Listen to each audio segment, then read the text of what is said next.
Good morning, everybody. Monday, here we are, and we are ready. We're ready for you, and we're ready for the week, and we're ready for all of the things. We are? Oh, yeah, well, I hope you are, because they're coming at you, whether you like it or not. We've got producers Flex and James ready to do their thing.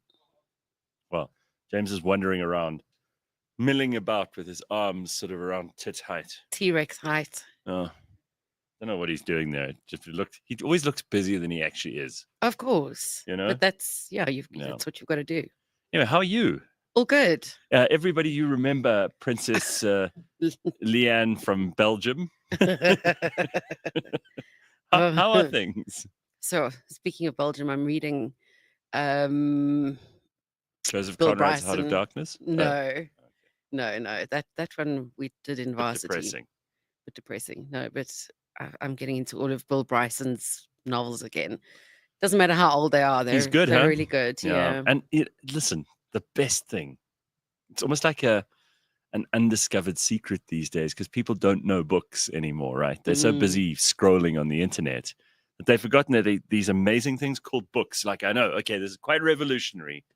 So many of you are going to go, oh, that's not true. Don't talk nonsense. There are these things called books. They're really fantastic. They're so interesting and diverse, and they're Practical. many different kinds. And you can hold them in your hand. And you can start and stop them whenever you want. It's amazing. And it doesn't send you notifications if you stopped reading at page 126. We suggest you carry on. None of that. The book doesn't talk to you. It doesn't ping. It doesn't notify. And then you can just pick it up and carry on. And you can immerse yourself in a whole world of imagination that hitherto was unavailable to you. Isn't that amazing? It actually takes a lot of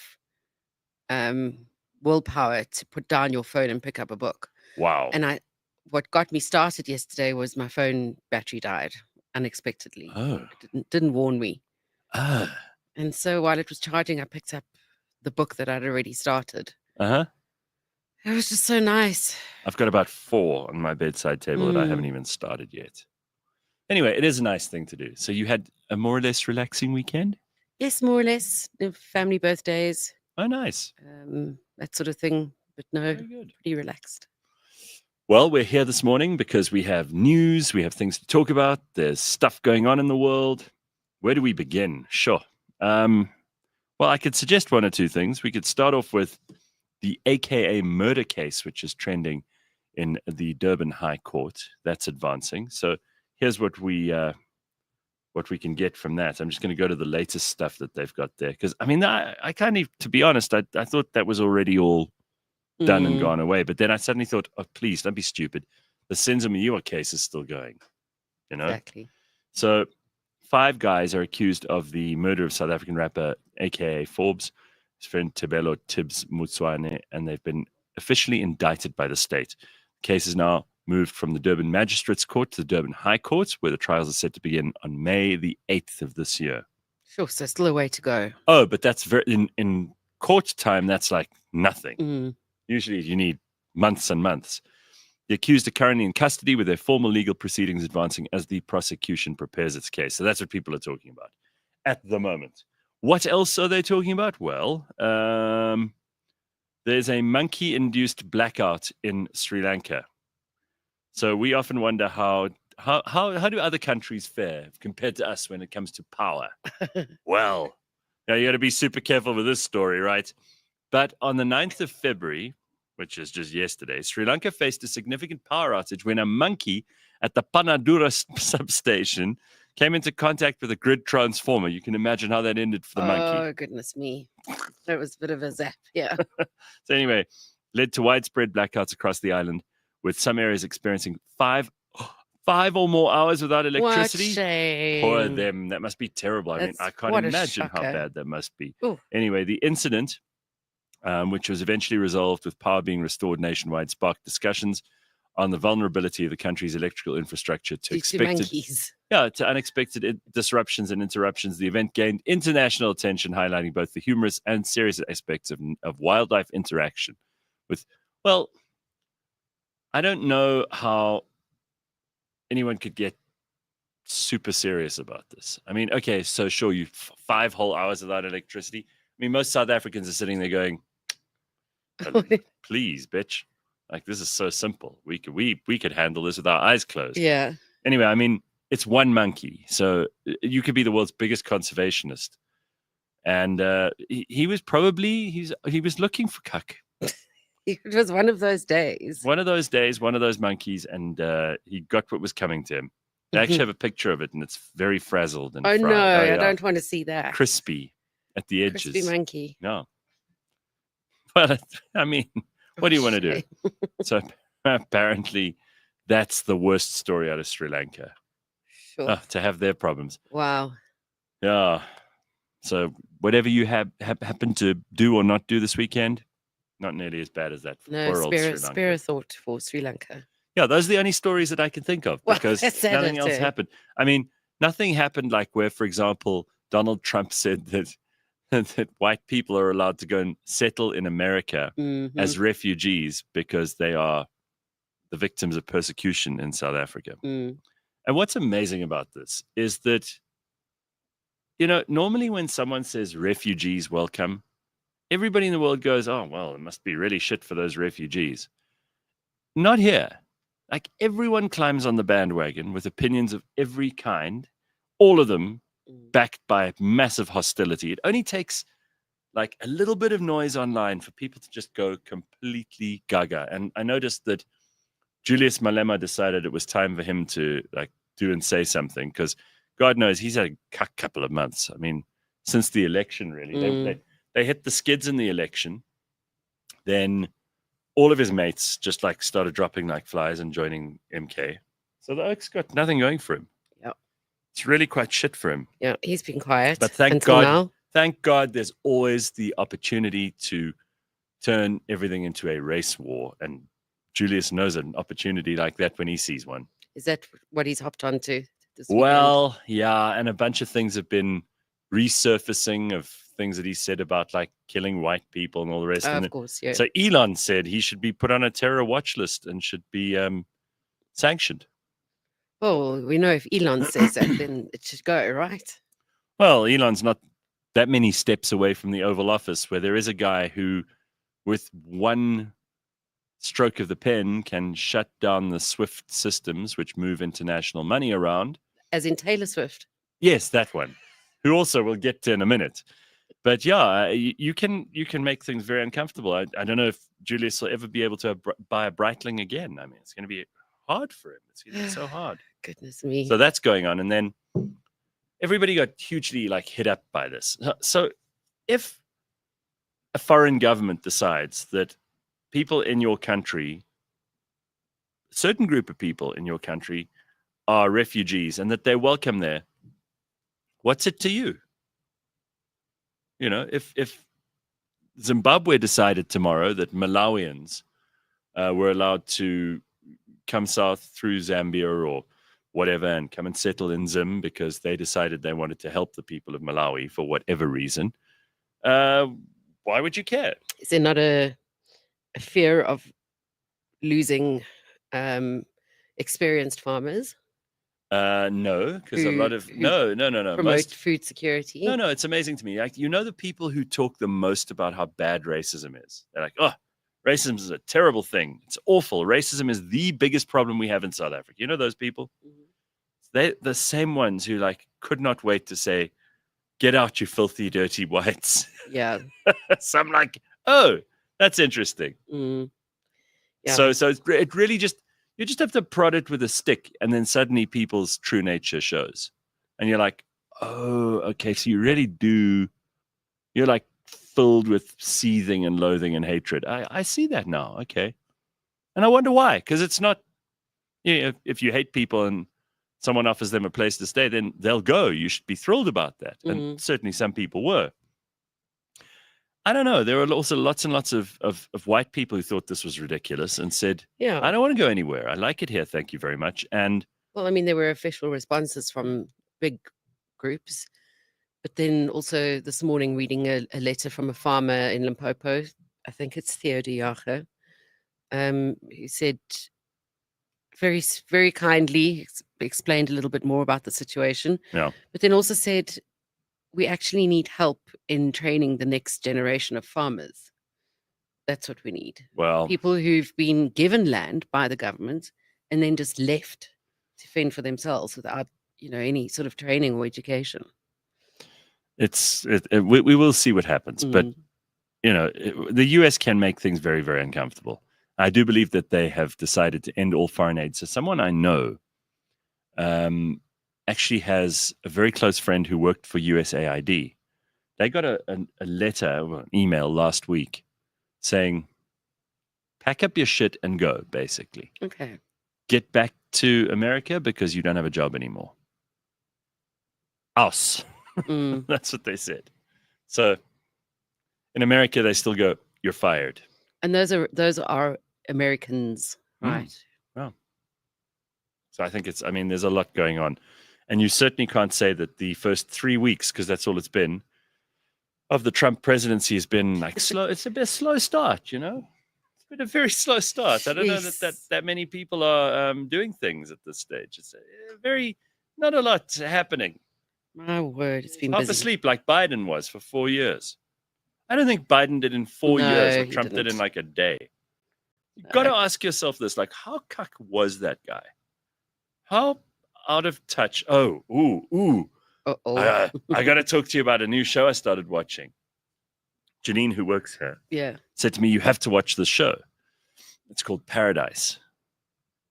I don't know if I've seen it. Okay, it's great. Like, it's all about how, well, I don't want to spoil the story, but it's an American kind of political drama. Okay, no, then I haven't. And now that I've seen Bachelor in Paradise. No, that's a different thing. Now that I've seen 2 episodes of it, I suddenly have noticed, there are billboards everywhere and it's being advertised everywhere. I'm like, you see, if you're not even conscious of something, it just doesn't enter your world.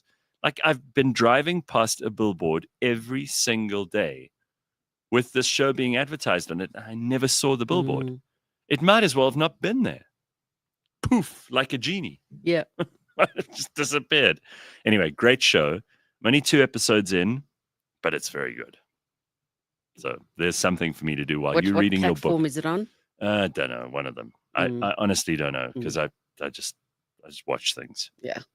Again, I don't pay attention to these. It used to matter. I'd say, Leigh-Ann, it's on SABC2 at 7:00 tonight. And you'd go, oh, let me make a note. Anyway, so that's going on. And then we've got lots of stupid stories from all over the world. Apparently, do you remember those? There was a South African couple that went to Vietnam. Yes. And they died mysteriously. They went to a bar or something? Yeah, it seemed like they'd ordered some alcohol to take to their rooms. So British woman and South African partner. Sorry, it's quite right. And it was so bizarre. No one could figure out what had happened. They were staying in separate rooms. They'd moved to Vietnam. They were living there. They were staying in separate rooms at this establishment, and both found dead in their rooms with the doors closed.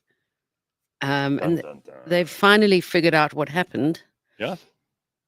And what happened? What happened? They'd ordered from another hotel 2 bottles of limoncello. Was it a rival hotel that wanted to kill the people in the one hotel so that they could have more customers at their hotel? I have no idea why this person... This is Cluedo, isn't it? Isn't this Cluedo? Was it Colonel Mustard in the study with the lead piping? No, it was the barman in the hotel rooms with the limoncello. Really? Is that how it happened? Yeah, absolutely. I've never really liked limoncello, I got to be honest with you. Yeah, it's not my favorite either. But so what happened? They found that the limoncello was heavily dosed, like 80%. With what? Ethanol. Jesus. So pure alcohol. I don't know how the two had managed to drink it, but anyway, they did. Just sitting casually. Well, one of them was South African. We can handle it a lot. In fact, I'm surprised the ethanol got the guy down. Well, yeah, she actually woke up the next day with a massive hangover, and friends came to see them. And she said, "Oh, I'm feeling like this. I don't know how Quentin's feeling because he had a lot more than me." Yeah. And then she was complaining of horrible stomach pains and obviously being sick. and said, I'll sleep it off. Yeah. And Meanwhile, the next day they were both gone Jesus. because it can cause, well, firstly, she was starting to see spots in front of her eyes because it can cause blindness, and then eventually death. I wonder how many people puzzed hard this weekend and are feeling that way right now and are going to. Like seeing spots. They're going to go see a doctor this morning because they're going to be like, "Whoa, I think I might have what those people had." Oh, But that's no. very hectic. So Yeah, they added they've arrested the barman. the barman. So what was he just? I don't know, Did he just just- making like home brewed stuff, and well, I don't understand what the motive would have been. No, I mean maybe he hated them. They were terrible customers. Maybe Yeah. more. She still had to stomach pains. Maybe she's sitting there at the bar farting the whole time. The other guy was like saying rude things about his bar. Oh, your bar's shit. I'm gonna just pour like all this pure ethanol into your limoncello. Wouldn't you know? Yeah, because they must have had, if they've got 2 bottles, Yo. there was a bottle in each room. Anyway, I mean it is pretty horrible because places like Vietnam, they have a good reputation. Mm. You know, we were talking about this just the other day, that it's a rare thing to happen, and they rely so much, countries like that, on tourism, that of course they're going to find out how this happened. They need to get to the bottom of it so that they can make people feel that it's safe to go there and spend their money and stay in the hotels. And now they've got this crazy bartender out of the way. Yeah. We'll have to see what happens, but it's still obviously very, very shit for the families involved. Yeah, of course. Apparently, the UK Foreign Office has a cat Oh, yeah. that is their chief mouser. That's what they call him. The former chief mouser of the UK's Foreign Commonwealth Office has come out of retirement to serve as a feline relations consultant in the island of Bermuda. Oh, wow. Okay, so it's called Palmerston, the cat. The rescue cat, known for his charisma and work ethic, retired in 2020 to live with a diplomat called Andrew Murdoch, who's now brought him back into service after becoming Bermuda's governor. So this cat has worked very, very well as a chief mouser at the Foreign Commonwealth Office, now has a job in Bermuda as well. So, What a you way can to retire. You can retire, and then they'll call you back when they really need you. Yeah, that's it. Like, when you've got that much expertise. Yeah, we're desperate, and we need the most experienced chief mouser. Yes. And he's like, oh, right. As long as it's in a tropical place. And they're like, yes, no problem. No, Palmerston. yeah. No catastrophes. No catastrophes. How are your cats? I'm down to 2. Oh, Yeah. that's the least you've had since your teens. Yes, pretty much so. No, I haven't acquired any more. No more have found me. The last one that found me is still around. And he's a monster, What do you mean? really. As in big. Both personality and size. Yeah. But tends to wake me up at about 3:30 in the morning with claws to the face. Oh, that's very sweet. Mm. How lovely. And the other one's Why don't you just get a gun or ask those people in Sri Lanka who electrocuted the monkey to come and help you? You can't have that happen while you sleep. Like an attack. Yes, to wake me up for tuna. An attack cat. An attack cat, a cat that attacks. And the other one is old and sweet. Both gingers. But yes, thanks for asking. All right. Well, I know that you used to have several hundred cats. I might get a dog again. I quite enjoyed having a dog. Yeah, you also had that very small little dog. Yes. It was tiny. You could fit it in your hand, right? Little miniature pincher. Oh, and it would go, but it was this big. Yeah. Tiny, tiny little dog, like almost like a rat. Yes. Very small. All right. So also, there are 2 South African cities that, I don't know if this is really taking a hell of a chance. So apparently, 2 of our cities are vying for the title of Africa's new Silicon Valley. All right. So with a pinch of salt, we got Cape Town and Johannesburg as Africa's Silicon Valley, driven by fintech, software development, and green tech. Cape Town, of course, there are lots of tech firms like Yoko and Takealot. They're a fintech leader. Joburg has an IT infrastructure and software development sort of base. Government is looking at giving out work visas for people who want to work here remotely. and they aim to attract high-earning foreign tech workers, with tech-driven wealth expected to surpass 30% of South Africa's economy by 2045. Both cities are drawing entrepreneurs and investors, solidifying their role as key innovation hubs on the continent. All right, so regardless of what you hear in the news, if you are listening to us in, I don't know, San Francisco, or you live in Shanghai, wherever you might be in the world, and you are in a position where you could work from anywhere, this is not a bad place to come and work from. South Africa in general. I mean, Cape Town's lovely, a little bit more expensive, slightly worse people. But Johannesburg, very nice. Like, people here are nice. They are relaxed. They are fun. They are chilled. You could probably, if you've got like serious tech money, you could probably buy the biggest houses in Joburg. Mm-hmm. You could have space for you and 20 of your friends. You could have, I don't know, 12 people working for you, so you never have to lift a finger. And you could probably pay that with like 2 days of your monthly salary if you're earning, some serious tech dollars. So not a bad option. Yep. Come and work and live here. Don't listen to what you see and hear in the press. It's not so bad.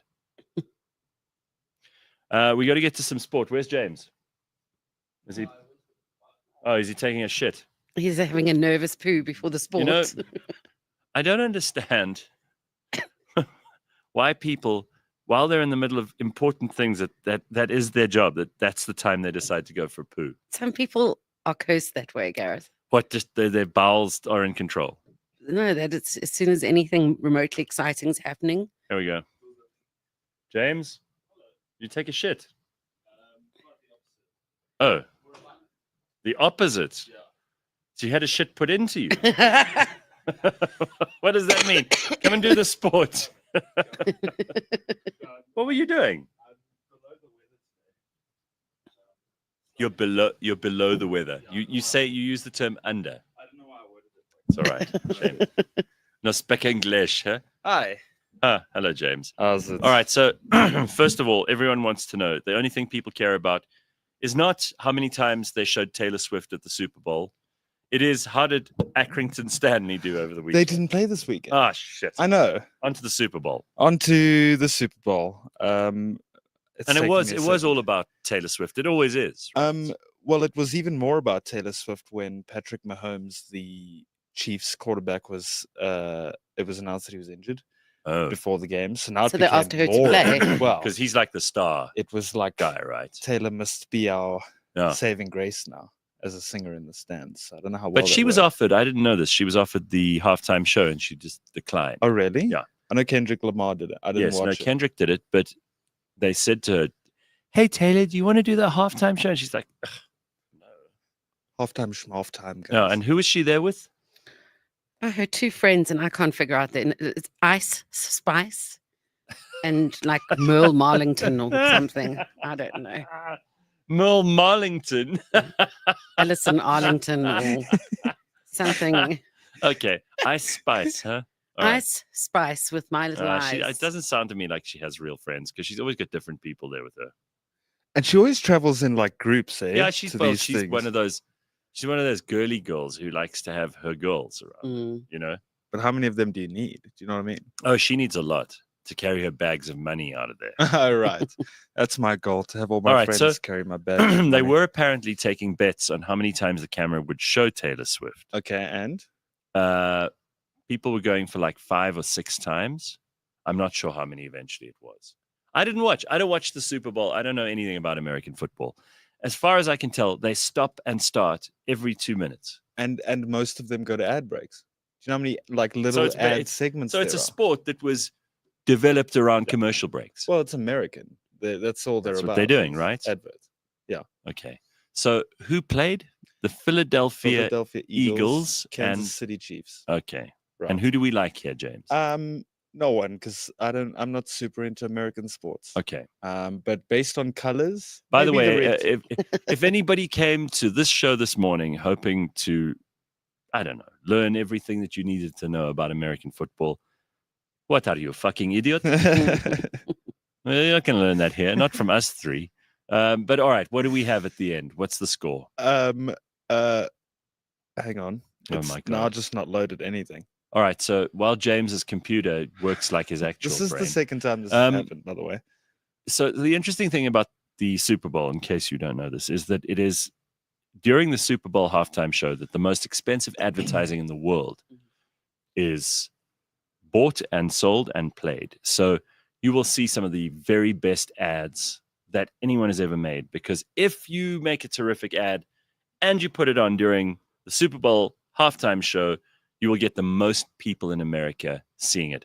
More people will watch the Super Bowl game than any other thing, including World Cup soccer, which we think is great, but Americans don't care about. The Olympics, which, I mean, unless they're Norwegian pole vaulters, I'm not that into, but, you know, I can be persuaded.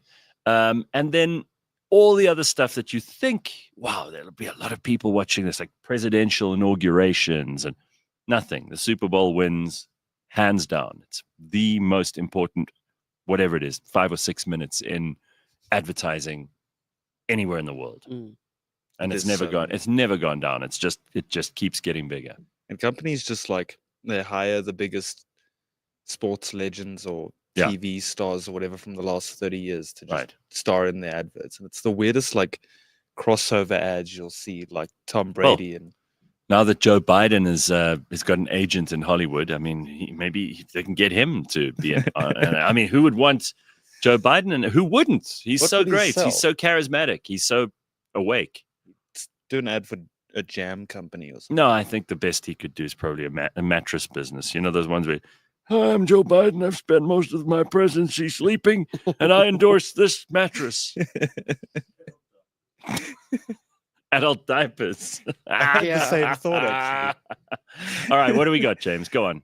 So in the world of oh wait, let me do the score. Jesus, of the Super James, Bowl let's first. go. Come on. The score. Why of did you the wake Super up Bowl, with half your brains pouring out of your ears? 40-22, Philadelphia Eagles won the Super Bowl. Now to the world of sports that people actually care about. Yes. Like the UFC. Okay. Yes, of course. Now, what Drickus you does. can't tell me that but imagine if you were one of the, I don't know, 5 South Africans who you were so hungover or so drunk or so switched off yesterday that you're coming to us for the news that Drickus won. It's only taken us 15 minutes to get there. So no, James, 5. Wow. But carry on. Tell us what happened during the match. Drickus was up against Sean Strickland to defend his UFC title. Yeah. And what he did was he just tapped him in the nose, and all of a sudden, Sean Strickland's broken nose. But Sean Strickland looked like, I mean, he looked like he'd been at war with the orcs in Lord of the Rings, right? Yeah. He looked terrible. Yeah. So Drickus must have such power behind those moves of his. Oh, for sure. The little pop that he did on his nose, and then just immediately blood down his face was okay. Wild. So Drickus did what Drickus needs to do. Yeah. He's now 9-0. Wow. Old Drickus. So he's doing what Drickus needs to do in the world of UFC.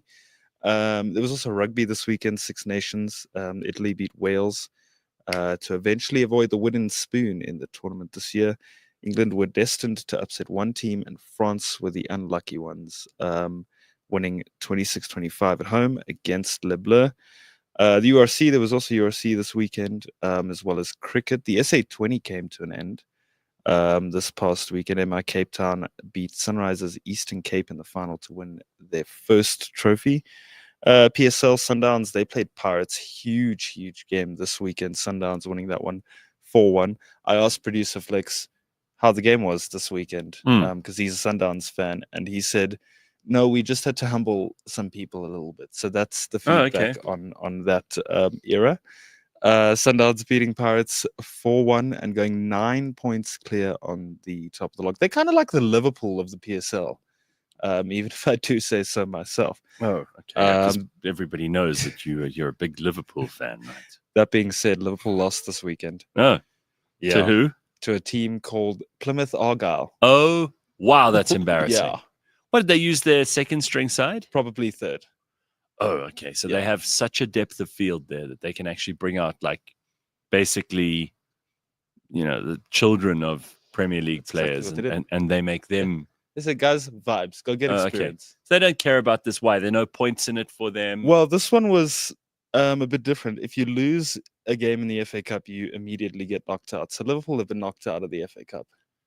That's a bad decision. Yeah, then that was from a bit them of a to dumb use their one. third string team. Yeah. So, okay, how does Yeah. that make you feel as a supporter? Are you upset about that, or does it not bother you that much because you think other tournaments are more important? We should be beating Plymouth Argyle regardless of which team we field. But we got a trophy. We got a final coming up in a few weeks. We made the League Cup final. So life's fine as a Liverpool fan still. We still 6-7 points clear at the top of the log. Everything's fine. We're chilling. Okay. It's better than being a Man United fan. Speaking of logs, did you enjoy your expedition to the toilet? Without giving too many details, it's actually the other way. What? So, do you have constipation? No, I meant like. Oh, you went to pee. No, I am feeling under the weather. Oh, so you vomited? Of the nauseous kind. Oh, did you throw up? Yeah. A little bit. Like my dog over the weekend. Yeah. Good start to a Monday. It's such a good comparison. Now, where were we? Were we talking about James or about Alice, my dog? Let me think. All right, back to the sport. Chelsea also lost this weekend 2-1 to Brighton. Newcastle, they beat Birmingham 3-2. Everton, they lost to Bournemouth 2-0. We're losing Leigh-Ann. And we're losing Leigh-Ann. She's bored. Do you want to talk about look at her face. Underwater axe fighting. She's like, underwater axe fighting. Oh. Is there such a thing? I wish. Underwater axe fighting. That would be quite something. Huh? I'm going to Google it. You'd have to be fit as hell. Seems like a It'd feel like a dream, you know, when you can't. Yeah, because it would be everything's really slow and heavy. Yeah. But you'd need to be super strong to move a large implement underwater. And then there's the breathing thing. Oh, yeah, it's not going to, the bouts are not going to last very long, are they? But what a good idea, James. You see, that is a good idea. Underwater axe fighting. I don't have good ideas often. I like it. All right, what else? That was pretty much it. I mean, Spurs, they lost to Villa 2-1 in their FA Cup final game, and that is the sport. Okay, probably the most exciting thing this morning is a story that Leigh-Ann's found for us about a possible cure for cancer. Now, often people will talk about a cure for cancer, and it ends up being like a treatment for cancer. But there's this revolutionary new treatment that has apparently got the potential to destroy tumors in less than 6 days.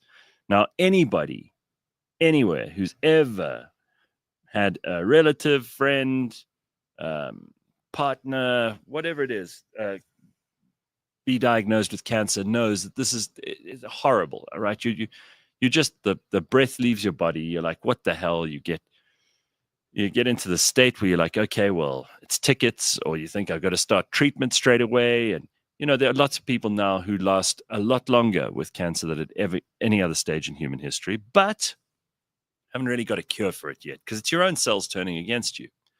So what have they got now? What is this revolutionary new treatment? Because I'm all ears. So it all started in 2022 when this lab was testing whether something like this would work.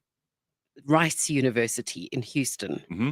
And they came out with these tiny little balls of chemicals, which they would place right next to a tumor. Yeah. And this obviously is in mice. And those are the scientists and their little balls. Look like those polystyrene. They do. Like the pieces that come off when you've got packaging. Yeah. Oh. They look bigger there than they are. They're about the size of a pinhead. Okay. And apparently these have been working wonders. They're now ready to start implementing it in humans. Good. Let's go. Yeah. So this is the latest breakthrough. That would mean no chemotherapy or radiotherapy or perhaps even tumor surgery. Okay, so what is it about this that makes it different? Is it the nature of the chemicals, or is it those little polystyrene balls? They built their study around cytokines. Yeah, cytokines. Cytokines. In the study, the scientists focused on interleukin-2, which is IL-2, a cytokine that activates white blood cells to fight against cancer. I'm almost sorry I asked because I don't understand any of that. Well, I knew that might be a problem. It's right. I hadn't really mentioned. So yeah, you weren't going to go into the detail, and then I thought, Yes. I need more detail, and you were like, okay, bitch, I'll show you. So, well, but basically what they've done is they've inserted them into places in the intestines, ovaries, and abdominal organs. So it's been found to be very effective on internal organ cancer, specifically a type of cancer which affects the lining of your organs.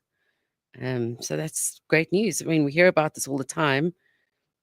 There are still studies and trials still going on. So yeah, Excellent. This is the latest in the string. I'm all for it. I mean, who would possibly be against something like this? Test it. Let's get it going. Binge watching apple cider vinegar. Watch videos on YouTube? No, it's a series. Oh, you're joking? Really new series, and it's based on the true story. They really story. need to come up with better names for series. It's based on the true story of an Australian girl who lied about her cancer diagnosis. Oh yeah. And amassed a major following of people who were listening to her advice for treating cancer. She said that she had terminal brain cancer. And I've actually seen the real person being outed and interviewed on Australian TV.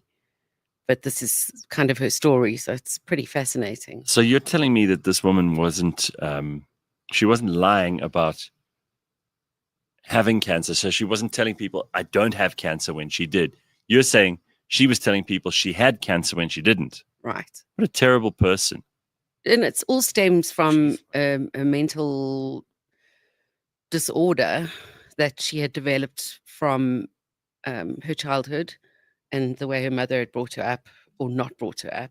And it was a way of getting attention and love, was by having these diagnoses. Do you think that's a mental disorder, or do you think that there are just evil people in the world? Because that's just no. Evil. I think this person had a mental disorder. We've stopped saying like people are just bad people, right? Yeah. Like everything is now a mental disorder. It's something happened to everyone in their childhood, or someone just needs a bit of medicine, and then they'll be just glorious. What about like just shitty people? I mean, like there used to be shitty people. Yeah. Are they? What happened to them? It's so weird because she was really helpful in certain circumstances and had a passion for raising money for people with cancer. Yeah, for lying. Yeah.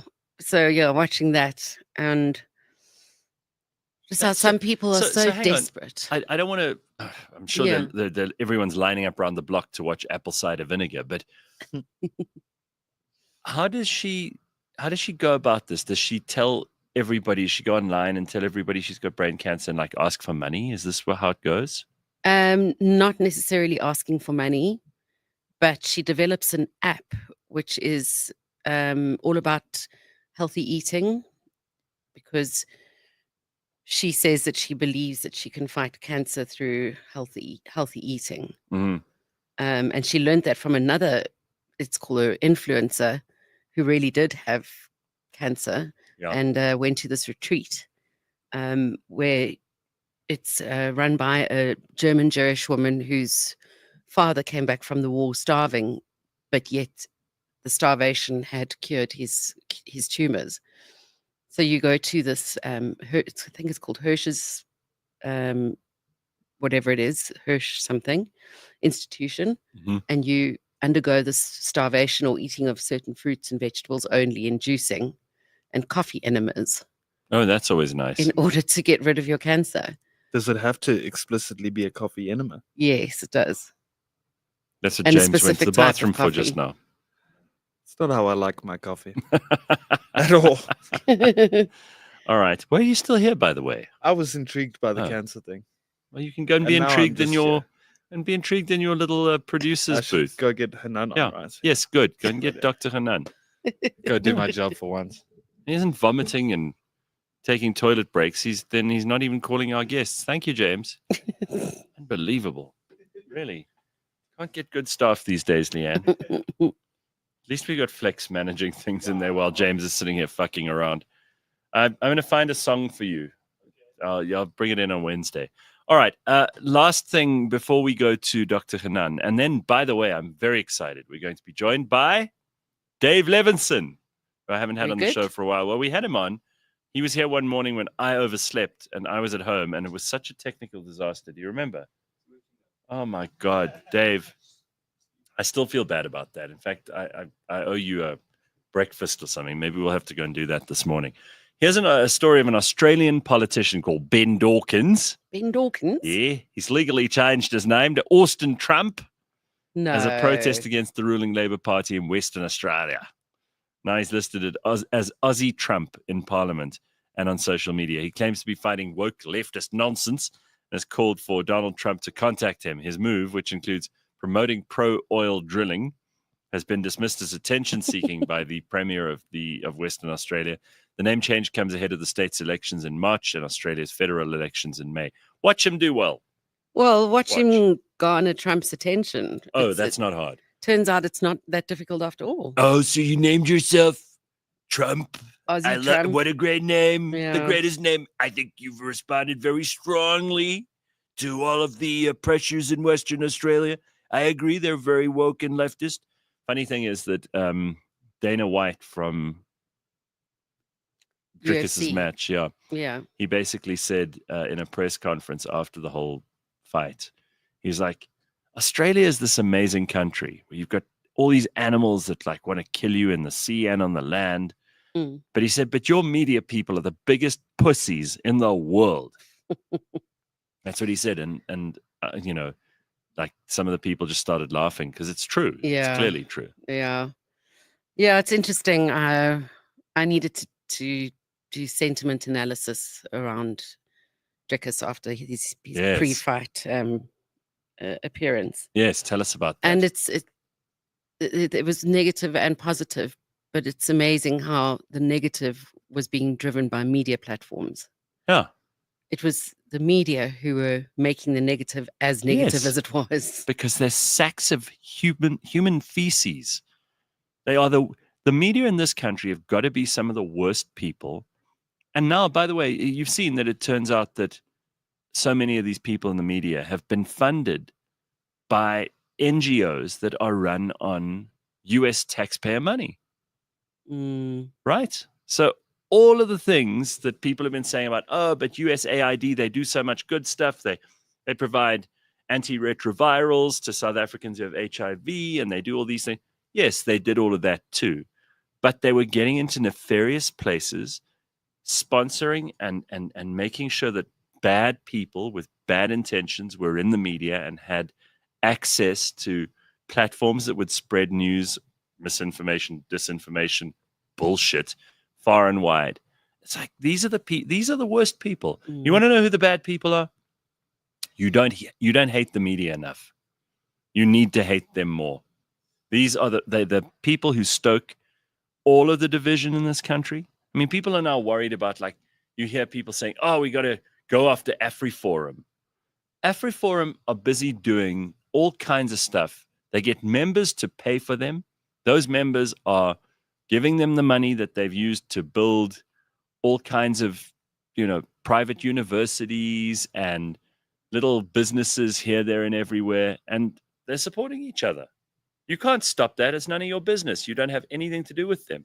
But the media organizations, oh my God. Anyway, what a bunch of complete assholes. Let's get to Dr. Hanan and see what he has for us this morning. We always have lots to talk to Dr. Hanan about, but I think this is probably a good idea, especially because it's still that time of year where people are deciding what sort of a year am I going to have, right? And for many people, that means making big changes.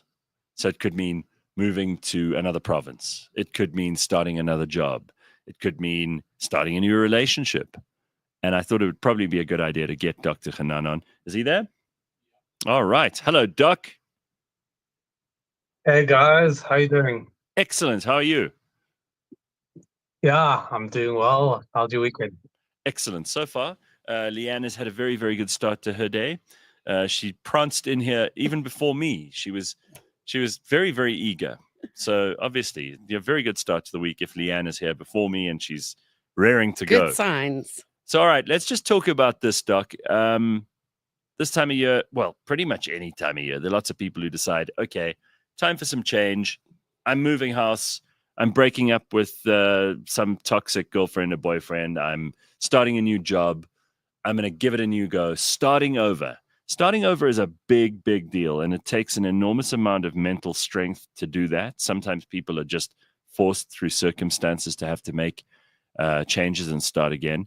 But I think it's a powerful thing, and it allows people to really cut ties with some bad baggage, but also potentially take up projects that if you don't do it now, you'll never do. And starting over can also be very, very difficult for people because they're reluctant to embrace the change. You often speak about change. So what advice do you have for people who are starting over? So the reality is that we change all the time. So Gareth, you're not the same person that you were 5 years ago, and you're not the same person that you're going to be in 5 years' time. Our needs change, our wants change, our likes change, dislikes, what we aim towards, our goals. We change all the time. And never mind 5 years ago, you're not the same person that you were yesterday. You had experiences on the weekend, and we change in such small increments that we don't feel it, but we are different all the time because we adapt to a brand new world that doesn't stop changing. So should change happen? Should you start afresh? Well, you're doing that anyway. And the suffering happens when we hold on to the fantasy of stability as opposed to the holding on to the reality of change. The reality is that things are going to change. Things are going to be different tomorrow, and you got to adapt to it. The question is, how well do you adapt to the change, and what's your protocol, what's your framework for managing change? And I always live by the following philosophy, which I've mentioned many, many times on the show, which is always be guided by your goals. And what I mean by that, in this case, is like, think about it this way. If I want to head from Joburg to Cape Town, that's my goal. And somebody comes along and says to me, Hanan, can I have a lift to Durban? Well, the answer is no, because I'm heading to Cape Town. I know exactly what I want. But if I don't know where I'm going and somebody says, going to have to lift to Durban, the answer is, well, why not? I was going nowhere anyway. But what ends up happening is I wake up 20 years later and I was everywhere for everyone else except for myself.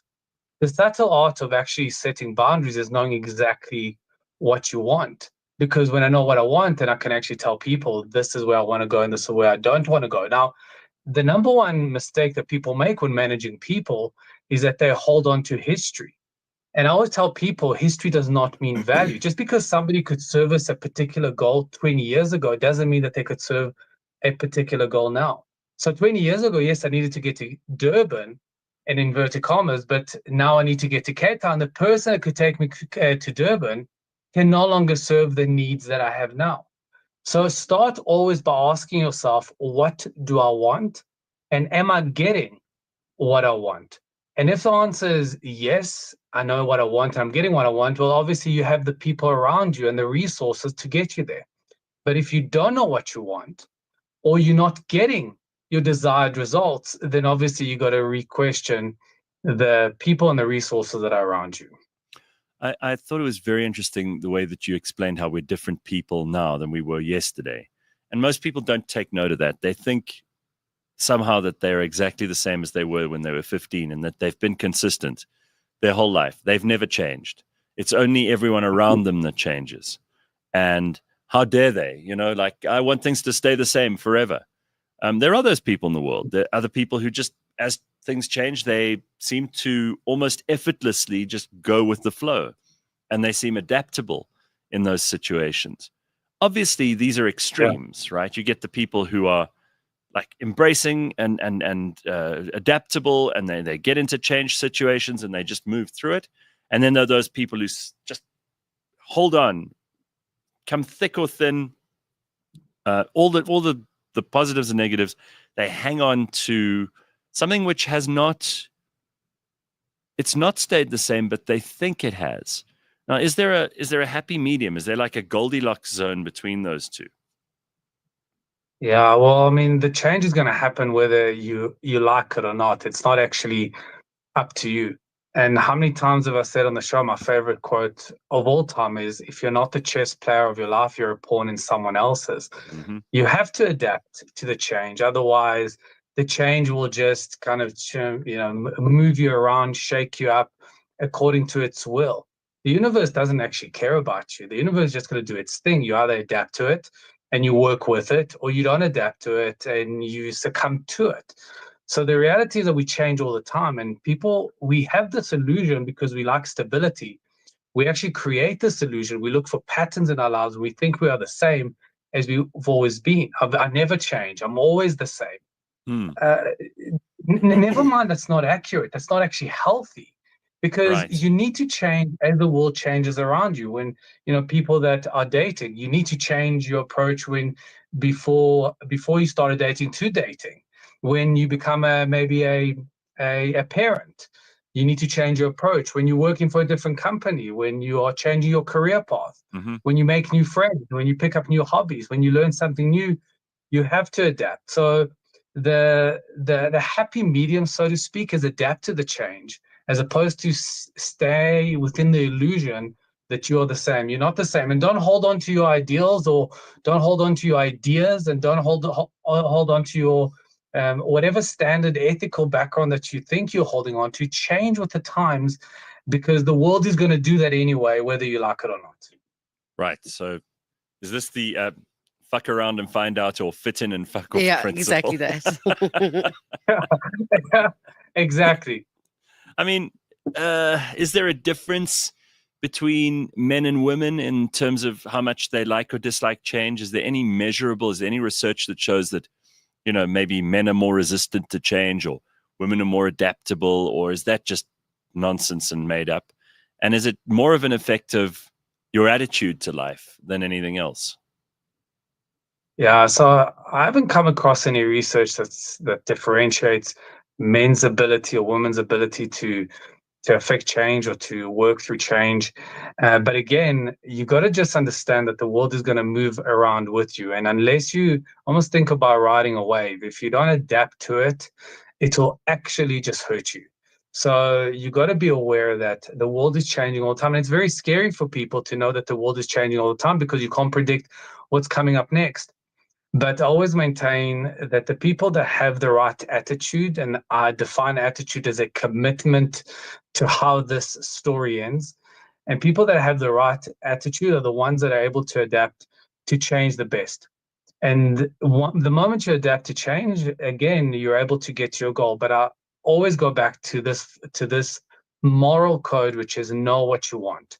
The moment you have a true north, then you will know where you're going, where you're heading to, and with the right attitude, you'll be able to adapt to obstacles around the map to get you from point A to point B. All right. I mean, what are the most difficult things to do? Is it?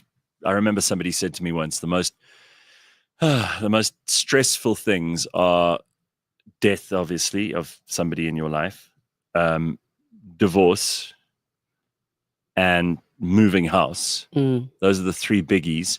And then some people throw in things like public speaking, which is a big, scary thing for a lot of people.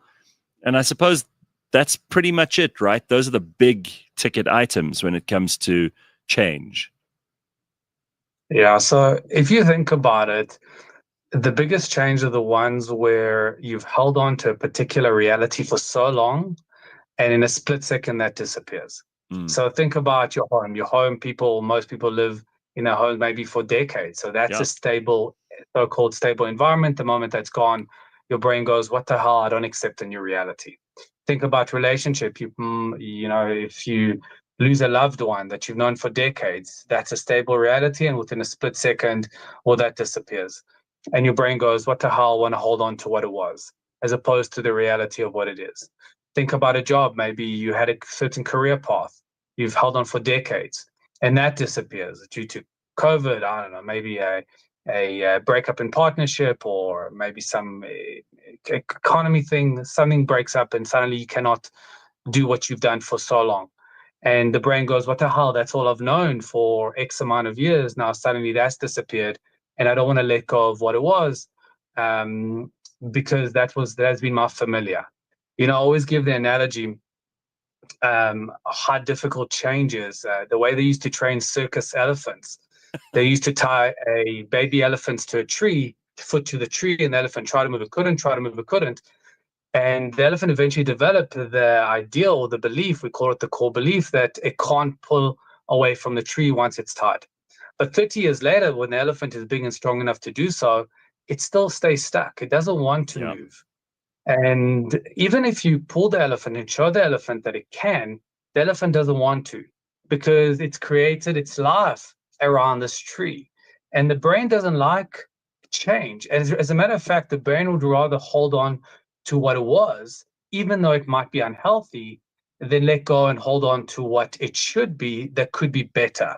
We call that process cognitive dissonance. The brain is not prepared to accept the new reality. Right. And when we hold on to things that are so stable in our world and that disappears, the brain goes through a very sufferable state. But again, it's the ability to let go and hold on to the reality as opposed to the illusion of what it was. Yeah. I do hope that we all get better at dealing with change, because it is tough. And once you break the back of it, it does become easier. Once you learn to let go of certain things about yourself and about your circumstances, the happier you'll be, right? I mean, some people just hold on to stuff their entire life long. It just does them no good. It's hard, though. It's very hard to get people to give up, because they feel like they're losing a piece of themselves. You get these people who have cerebrals. They've got some issue with someone in the family. There's somebody they just don't get along with, and they carry this grudge for years. And you think to yourself, you could just give this up and be happier. You can't do it. It's about spending those coins. How much energy do you want to waste on that hatred? You hear about these families that they've never stopped hating each other, and you think, what a terrible thing to live with for 30, 40 years. You've both changed so much by now. Surely you could just bury the hatchet. Yeah, you gotta adapt to what it is. But the difficult thing, Gareth, is that the moment you learn to accept change and adapt to change, the truth is that unfortunately it's not a transferable skill set. In other words, for example, if I go through a particular loss, I lose somebody that I love, and I heal and I get over it and I accept the reality. When somebody else in my life that passes on, or I go through another change, my brain doesn't go, well, you've learned it before, you've been through it before, now it should be much easier. The brain literally has to relearn how to live in a brand new reality. But that's the process of life. You say you hope that people can adapt to the change. People have no choice, because the world doesn't give you the opportunity. The universe doesn't give you the opportunity to go, well, if you don't adapt, that's okay. It goes, listen, you adapt and you have a good life, or you don't adapt and you stay behind. You got no choice. All right, there's a lot to take in there. I'm going to let you start your busy day. Thank you, Doc. Always nice to see you on a Monday. All right, guys, have a good day. Nice to see you. Thank you. Always gets us off to the right start. And we will be back in just a moment or two. We got a whole hour with the brilliant Dave, which I'm excited about. Yeah, it's going to be fun. He's got yellow shoes on, like a clown. It's going to be fun. We're going to have a happy time. So Dave is with us next. Don't go anywhere. Cheers.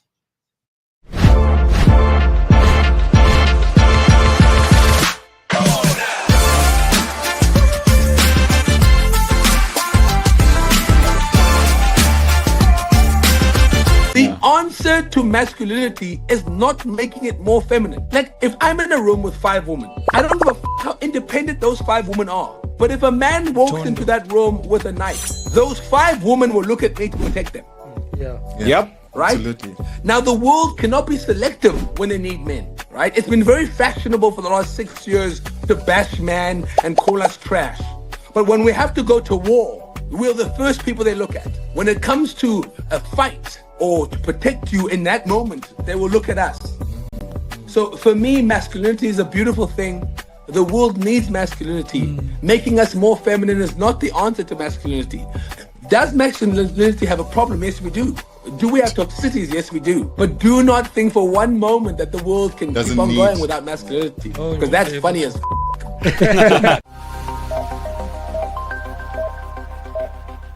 Now, we started 2025, telling you that we like cricket again. Dom, how's it? I'm well. Thanks for that lovely introduction. Do you think there's too much cricket currently being played because you've got SA20 and then players ultimately going on into the IPL and then going into, Champions Trophy and then going into... It's a question from ChatGPT. No, it's not. It's literally what we've been discussing for 4 weeks. So the guys in the English kind of realms go a bit heavier than the SA guys? If you win, cheapers, there's no going on before midnight. Dom, I mean, when Man United lose, are you like, or does it actually hurt you? Like, how big of a fan? This is a terrible analysis. You don't have to answer the question, Dom.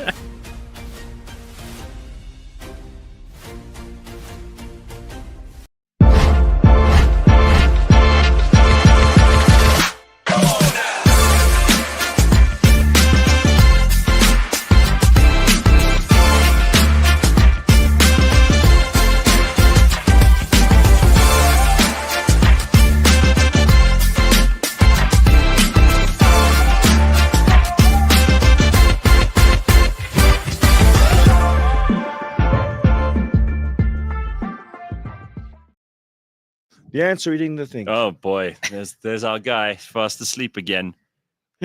All right, good morning. It's Monday, and we've got Dave Levinsohn here. Hello, Dave. Hello, Dave. You guys are keeping it nice and light for a Monday, hey? You actually need a comedian like every Monday. Listen, because we went heavy. No. I don't think it's been that heavy. We go through a bunch of. You heard about the monkey being electrocuted that shut down Sri Lanka's. How much more fucking entertainment can I give you on a Monday morning? I need a piece of tape over my mouth. For I'll tell you what it is. Often, and for the last couple of, in fact, like pretty much every time, I've had comedians in here, with a few exceptions. We had Gilly on the other night. The other day, she was in London, and she was on the show live with me in Warris, and she was lots of fun. And actually, a lot of the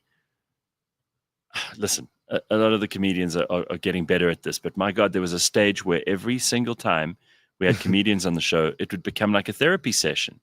And it's supposed to be funny. So like a comedian wants to keep it light. No, what I just want to say, there's a camera there, the desk is there. I feel my crush is here. We just got. This is so cool. I'm just going to chill now. I like the new couch. It's nice. Back's a bit very good. Well, it's nice to see you, nice. and just show them your yellow shoes because I'd like to show them. Can we see? Yeah, I like those. Very good. I will kick your ass. Onitsukataiga. These are for road rage. If you get out your car with these on, I like to get back in their car. Do they? They know something's going down. Really? No, this guy would never wear these on purpose. By the way, I did the 94.1, whatever it's called in these. Yes. It's the stupidest idea. Because there's no actual underneath. Yeah. What's the thing called? The sole. I did the 94.1 without a sole. What is that? Riding or cycling? It's a cycle thing. Running? It's actually the 91.4. Did you do that thing? I didn't finish it, so I did the 94.1. It's a stupid race, but I did it for charity for the blind kids or something. Oh, did you? I thought, hey, for blind kids, I could win that. But I realized it was the charity. Yeah, if you weren't riding against the blind did a joke kids. Did a joke. I'm trying to not be your therapy session. Although your guy, old Hanan, he did help me. Did he help you? Because I'm getting chased by the banks because of COVID.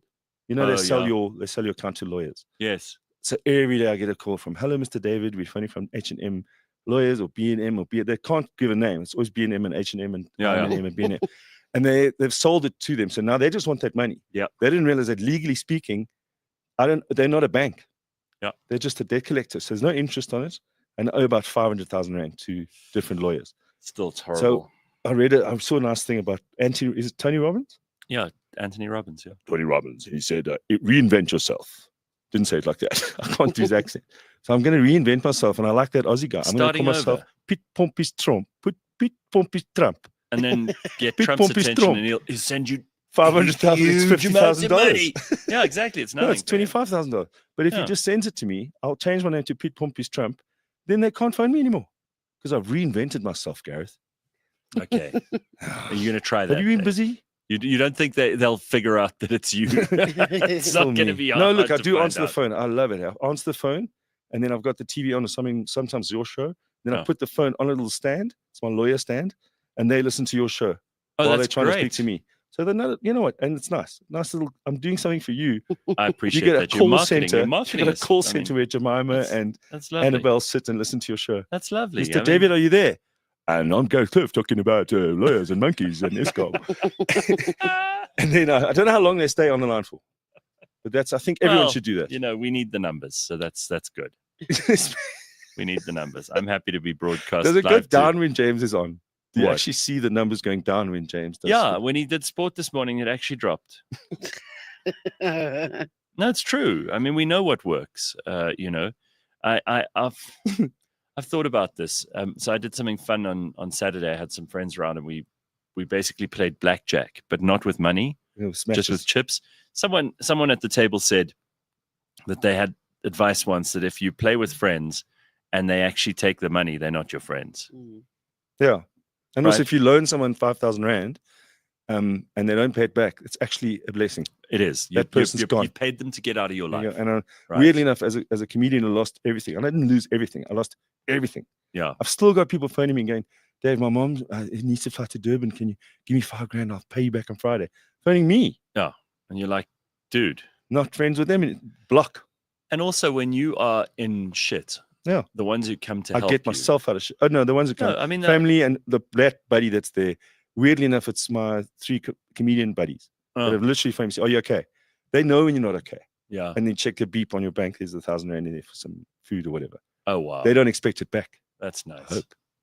No, you hope. Sorry, Kurt. I actually owe a family member some money, and Change your name. I can't remember how much it is, and I'm too embarrassed to ask.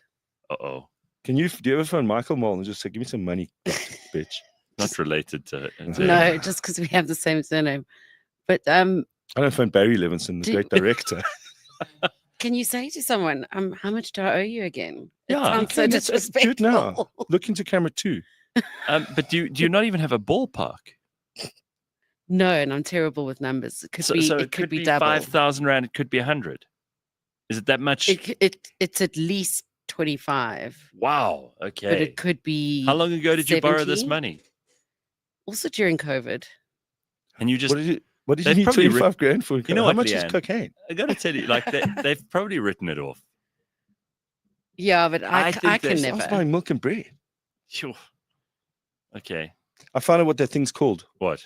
Where you see something that you don't need to see it because your brain doesn't need that information. So it literally shuts it down. So that's why you It's weren't called seeing the paradise. Bader-Meinhof phenomenon. Okay. So if you buy a Range Rover, a green Range Rover, for the next 3 months, you'll spot green Range Rovers, literally the same car as yours, which have been That's there the whole amazing. time. Yeah. And There were lots Bader-Meinhof of them. Must be a German guy. Bader-Meinhof phenomenon. So you will have that phenomenon for so many things. It's also a cognitive bias. This is my therapy session. You'll see things that you want to see, and you'll shut down things that you don't want to see. And some of them aren't even true. So your brain makes it up for survival because you need to see that thing. It actually points you in that direction. You're going to have to survive on this fact for a few weeks because without it, you're pretty fucked. So this is quite interesting. It's when the brain becomes fixated on a particular topic or trend after first noticing it. Literally every single So it's person in the like comment section. If your sister falls pregnant, and then all of a sudden you start noticing there's so many pregnant women around. Or you'll notice there's a baby city in your shopping center that you've never seen before. Never seen. I didn't know that Pep Stores does homeware. No. There's a Pep home store. So it's like Mr. Price. I don't know how it goes. What are the best shopping stores? So maybe you get like at home, whatever. You get the big ones, and then you get the smaller ones, and there's Mr. Price home, and then there's Pep home, and there's Pep home. So I think if you've got a kid at varsity, you can literally do the entire room for the little dorm at varsity where they're out at Tux or whatever. You could do the whole room for like 18.50. That's phenomenal. I mean, you throw in a free ashtray. That's great value. That is great value. It will last for the first year of varsity. Sure. Yeah. Or the first day. And why would you waste any money getting really nice stuff for a varsity for a student? So that's no, what it should be you know called. that And that's what's happening. It's going to take like a week before it's vomited and on. And Secret Santa, you get a 200 Rand budget. I'm heading to Pep, man. You're getting a carpet. I always wondered about Morkel's 2-year guarantee store. Like, surely you want longer than 2 years on your furniture. I think it's the 2-year guarantee was that it's going to take you 2 years to pay that shit off. We won't phone you. I never went to Morkel's. Do you know all those sent me one furniture of the shops are old just ads. loan companies, eh? Are they? Yeah, they just loan. If you can't get the furniture, you take your salary slip, and then they start a garnishi order on your salary, and you can get furniture. So they'll become loan sharks. The whole bunch of them. Bears really cares about your garnishi order. What was her name? Rita Landman. No, who was in the 2-year guarantee? Morkel's. Morkel's, your What 2-year was your guarantee. guarantee store? I don't think anyone knew her name. We only knew the name of the uncle in the furniture business. and that was Joshua. Well, he wasn't even Dahl. real. No. He's about as real as Roger Rabbit. So that's an interesting thing. We're Hey, keeping it light. Oh, I thank wonder how God, many Gareth. people buy furniture to fill up, because obviously your house is always your biggest expense, right? Yeah, so you need And your I mean, basics. it's the thing that you pay the most money for. Fridge, wonder how many- fridge, oven. Okay, cupboards, so you're get not to your even house. talking about furniture like from the point of view of filling rooms or being decorative. Yeah. You're just talking about the bare essentials. So like I want a chest freezer. fridge. No, but I mean like these are the things that people have to spend money on in these furniture Well, normally stores. you got your Stockfells where, so now there's 10 of us in the Stockfell. We'll all put our salaries in for that month. So I won't have any money for this month. Right. I have the basics. But of the 10 of us that put in, when it's your turn on the clock, you'll get about 50 grand. And I can buy the microwave. You get your everything. And then when it's TV. your month to not have, you'll not have. And that's basically, I mean, that's clever. That's a little bit of a socialist, communist Stockfell. Yeah, but it helps for when you just can't get to those bigger expenses. Well, I wouldn't every go into a month. Stockfell with you. You still haven't paid back your family member. I And mean, also, like, may I give some advice on financials? Please, Okay, you let's must go. buy Pep Store's home shares. Pepcore. The share price is currently 218 rand. Very good buy there, Gareth. is it really? If you want, I don't know. Do you do If you like, financial? if you want. I am not If a you want. financial advisor. Please No. understand. Comment section. A Bitcoin bot who we had on the show the other day. He's in the comment section. He came in. Yeah, he came He's in. a real person. No, he's a real person. And he persuaded me that it's a good idea to get one of those Bitcoin wallets, There you go. the actual piece of hardware. So I'm going to My get wallet was bought on William Nickel. Look at you. You're rolling in No, cash. school fees. this morning. Oh, I'm going to say things have improved since COVID, eh? Oh shit! Then I don't know where I am. Those lawyers are going to be funny. All right. So Bronwyn says, idea, pre-record the last minute sports update to use as an ad break. Those who actually want the sport will listen Oh then. my goodness, James. Janet says we had to buy a new lounge suite in November. 26,000 rand. That's for basic one, hey? Goes up into the 50s. Wow. if you go to the that's Italian expensive. place. So the reason why I'm talking about this is I didn't have electricity at my place that I rented since September. Jesus. So I've been doing COVID stuff. I've been Yeah. generator, and you just can't because you want it. Sometimes your Wi-Fi's on, Yeah. but now you got to start the generator Oh. just to have a wank. So now the thing is, the neighbors know when I'm wanking. Listen, Then I can't And hear the that's story. not even a generator. Yeah, that's right. I use a very industrial lubricant.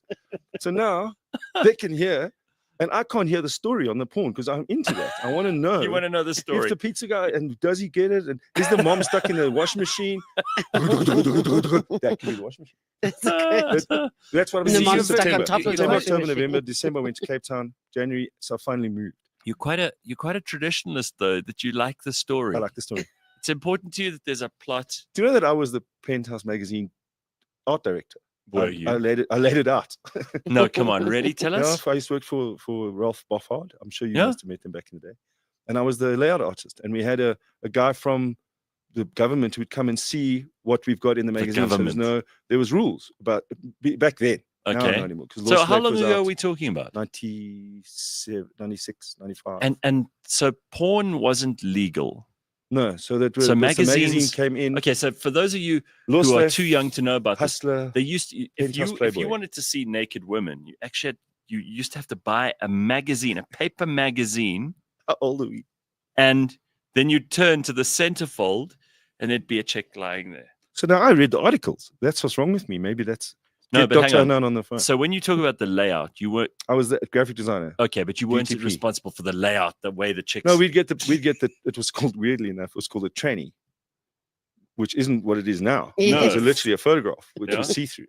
So we got trannies, we scanned them, we laid them out. But there was a guy from the government that came there, and he would look at before the magazine went, we'd make a dummy copy for him, or her, and they'd come and see there was rules. So you could show certain types of nudity. There was amount of nipple you could have. He'd count the nipples in the thing. Oh, really? There wasn't allowed visible bush. Oh, really? And obviously you couldn't put a knob in there. And one day there was this opening shot. So we look at it, and Sean, my art director, goes, "That's an amazing, like really beautiful." Rocco Siffredi was his name. And he's standing by the bookshelf fireplace, and there's a girl getting ready to do whatever. But we didn't notice his thing was already out. He's just in a waistcoat with a little fob watch, looking fantastic, looking dapper. And that went to print. And did they come after you? Oh, they were angry. And who was they angry with? They was angry with me. You, because you did the operator with a mouse and quark. It's amazing that there was a government guy. Imagine that's your job. This Count dude, nipples. Yeah, he used to have to come out and count the nipples. And he came with a magnifying glass, so he'd look through the pixels, and if he saw like say now there was a bit of pube, then we can't publish the magazine, bro. Nowadays what did he it's look everywhere. like? I'm just curious. Nowadays people have pictures of their assholes on their phone. Did he wear grey shoes and did he have a snorrebart? No, he kind of jeans and a jacket, but he loved his job. He's like, Monday I'm going to Penthouse, Tuesday I'm going to Playboy, Wednesday I'm going to Hustler, then Lost. You know, what a stupid... You talk about how governments make unnecessary jobs, right? And people are furious with Elon I don't think Musk he was for the government. I think he just was. You think he made it up? I'd like to check the magazine. He's before, a bullshit artist. He'd phone up everyone and go, "I'm here to I'll be 5 minutes. I just want to read the magazine." No one ever asked him for his credentials. No one wanted his credentials all over. He put his credentials all over page 7. But that was my other job. I've had many jobs. But hang the on. reason why we're talking about this. No. So I'm just thinking now, because this is such a big story at the moment, is like Elon has already discovered some $300 or $400 billion of government wasteful expenditure, right? Just dumb, unnecessary, crap jobs. And then wasting money on people that are an absolute disaster.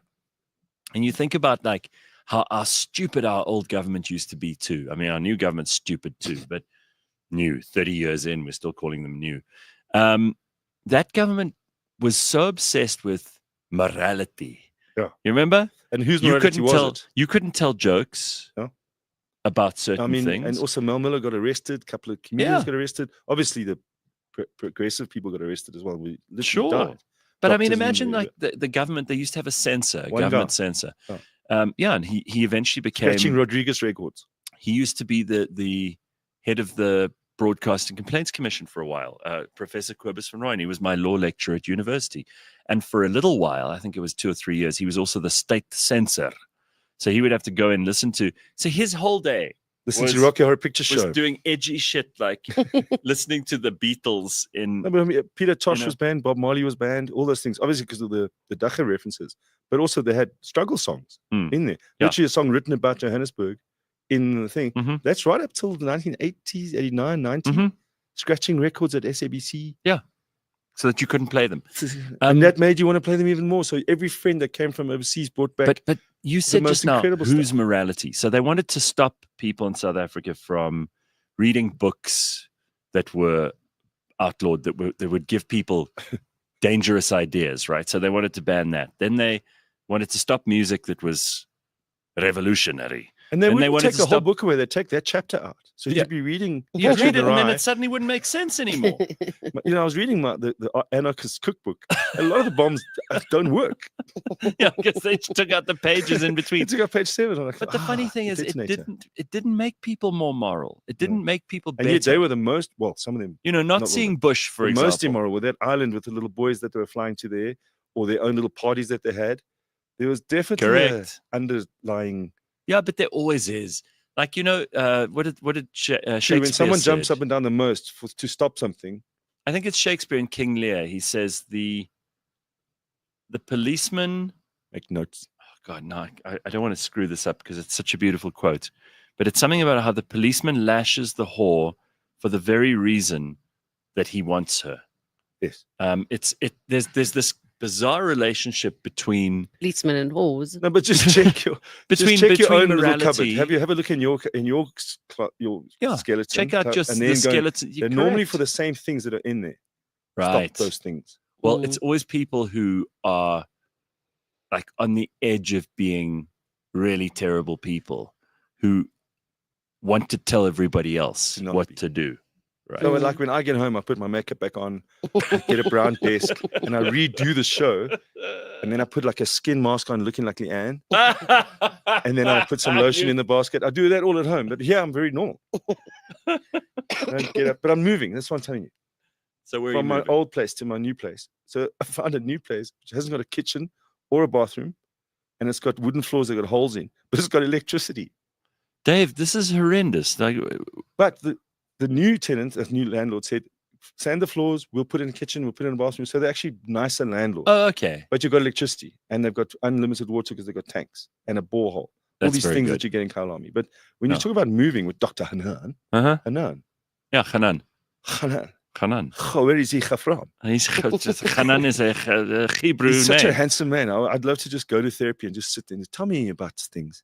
Well, you know, it's just a beautiful. I'll tell you what, he would not allow you to go. Oh, really? To therapy. No, he'd say, "I don't want this." Fucking. We went to it's lovely. We went to a tarot reading as a joke with a bunch of people. And the lady, she does everyone and tells them all stuff. She says, please understand that these are just suggestions I'm getting from her. Sure. So I sit down, she throws the 3 cards. She puts them back, she shuffles. She puts another 3 down and she looks at me. She goes, you have to leave now. Oh my God. You're so now, such a disaster. what's the worst thing a tarot card reader can tell you other than, oh, that's the death, that's the joker, that's the this. She goes, you must leave now. So, wow. I don't know what she must have seen, but it must well, have been when she sees where I'm living now, she goes, you'll live in a place that has no floor, no electricity, and it's going to be great. But anyway, we're moving into a new place, and that it is stressful. When you've got no furniture, you don't really move. No, you don't have to hire a truck or anything. No, there's nothing. No, you got hardly anything to take. COVID removals. It's just got a bookshelf, and then it's got those self-help books on the back. None of them are fucking helped. Start your life. Start your life over. Start your life over again. Start over. Stop starting your life over again. Maybe stop stopping. Stop. Noddy. There we go. Pretty much the story of those are the last couple of books that you read. Well, and they've really you helped know what's like as a comedian, you want some sort of obscure thing on stage. You don't want to be normal. And weirdly enough, it follows you around, the abnormality of life. Because if I tell a story and you tell the exact same story, it should be funny when I tell it. Even if it's the same stuff. That's the whole idea of, I suppose, being a comedian, eh? Listen to this. Someone can be a lawyer. I would. Well, I studied law, but I don't think I would ever become a lawyer. Really? No, can you imagine? So we had a conference now where I was the MC and there was a compliance lawyer. Oh. And he actually had quite a lack of sense of humor. Oh, really? Because think about jobs that never existed. He's literally compliance. Literally, he's telling people you can't do that. That can't go on social media. Yeah. That and keeping lawsuits lower and profits higher because half their money is spent on protecting their products and fixing people that fuck it up every day. So he's literally got a job that never existed 30 years ago. So Carl says, what sort of Jew is Dave that he doesn't know Hanan is Jewish? Probably a Hamas apologist. Here's the thing. I've got a Jewish surname, but I've never got the trust fund or the business acumen. None of my family are Jewish. So you're actually just Jewish. Nothing. Not even seen the inside of a synagogue. Really, Dave? Not very disappointing, eh? Are you? Cliff. I'm not Jewish, but I'm Jewish. Irish Welsh. No, it's so funny thing is, no, it's English as hell. From I don't know, somewhere like Cheshire or somewhere dreadful. Anyway, the point is like your name doesn't really give that much away anymore. Nothing. You know, like there used to be a time where you could tell something about someone from their name, like Carl De Santos, for example. We know he has a vegetable and fruit sales on the corner, shop at the corner. Not anymore. Like I was often told at school, like I'd go to school and then the teachers look at me and then they carry on and like second break, they go, no, you're not supposed to be at home. Now I'm eating my bacon sandwich, having a jewel, and they're like, it's Rosh Hashanah. And like, you really don't have to be at school today. And I'm like halfway through my sandwich, like, are you fucking kidding me? I don't have to be at school. And I duck. Then I tell my mom, she's like, why aren't you at school? I said, we're Jewish. My mom goes, we're not Jewish, Dave.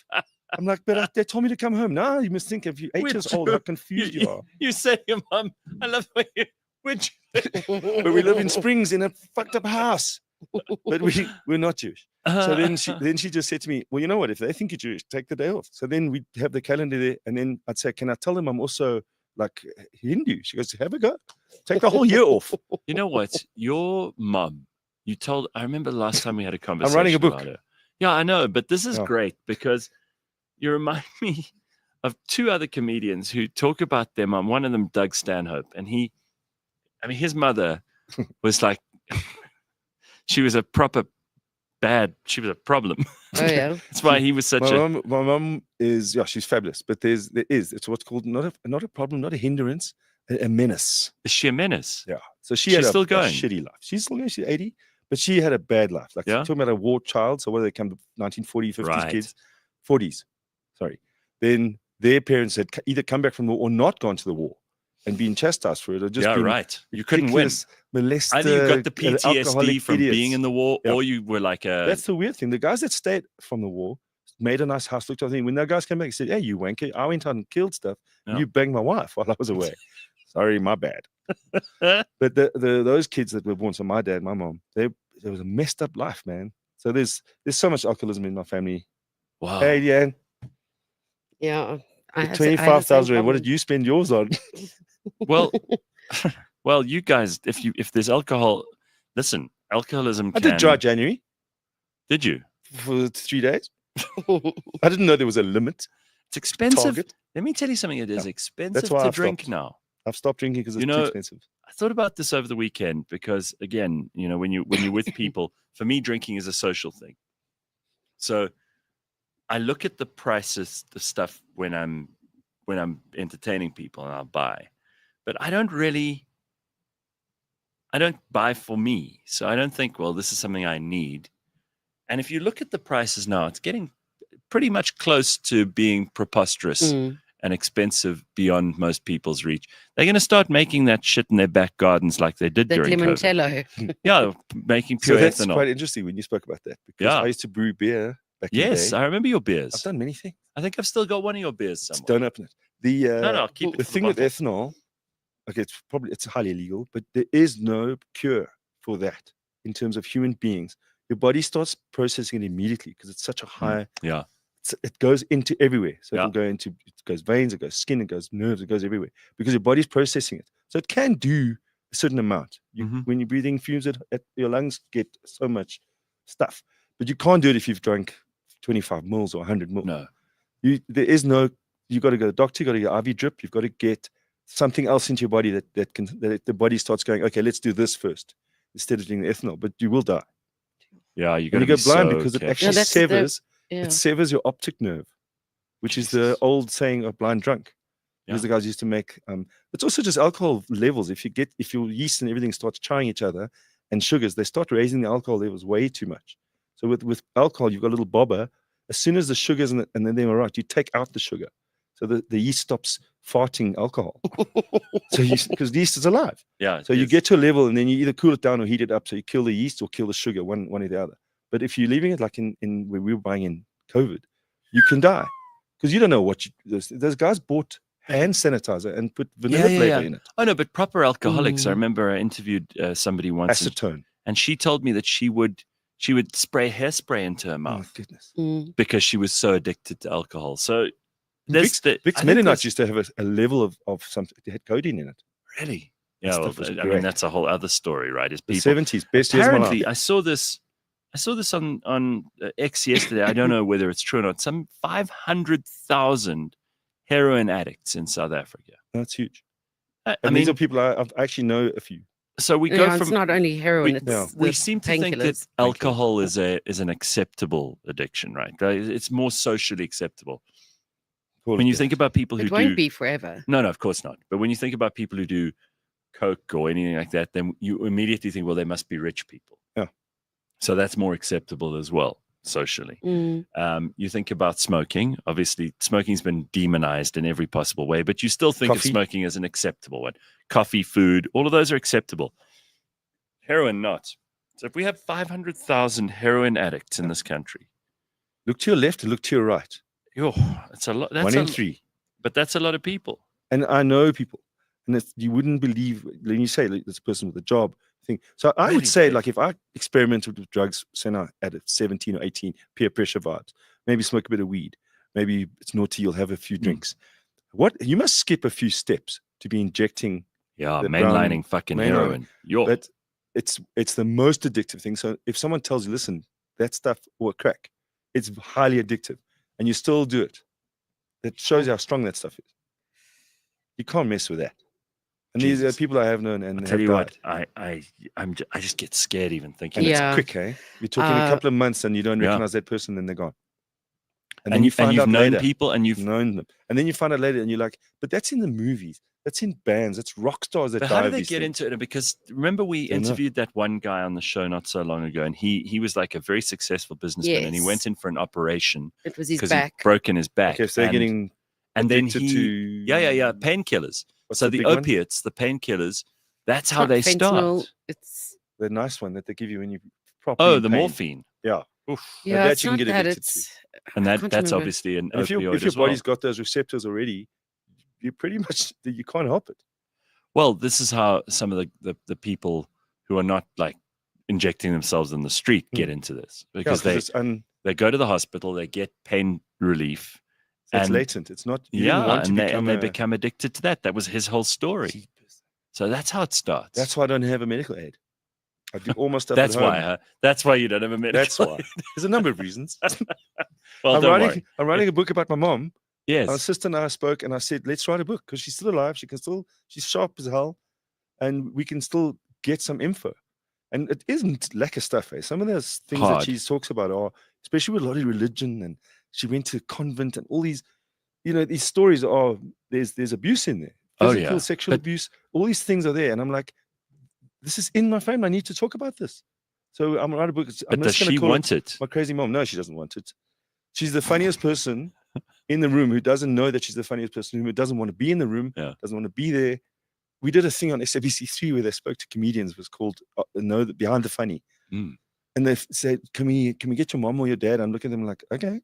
I get my dad, who left when I was 3. Yeah. He's going to come be on a show about me and my life. Oh, my God. It was the quietest interview. And then what did Dave do then? He goes, I don't really know. He's very funny, very funny boy. But he's like, I don't know because I wasn't there. That's insane. And my mom was too shy to go on TV. That show would have been like viral. And you're not bitter about any of that. No. We made up our little differences. And also why we've spoken about this. Why drag a thing? Go, remember that time when you didn't come see me when I was in the choir? Yeah, but why would you even drag that up? You do understand, like, it takes a certain kind of person to let go of shit. We were talking about this with Hanan earlier.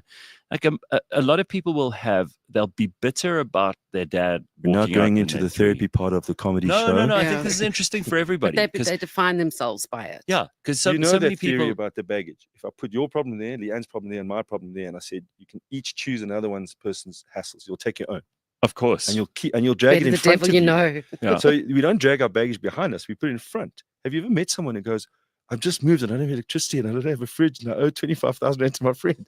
We tell our stuff. Before you even get to know me.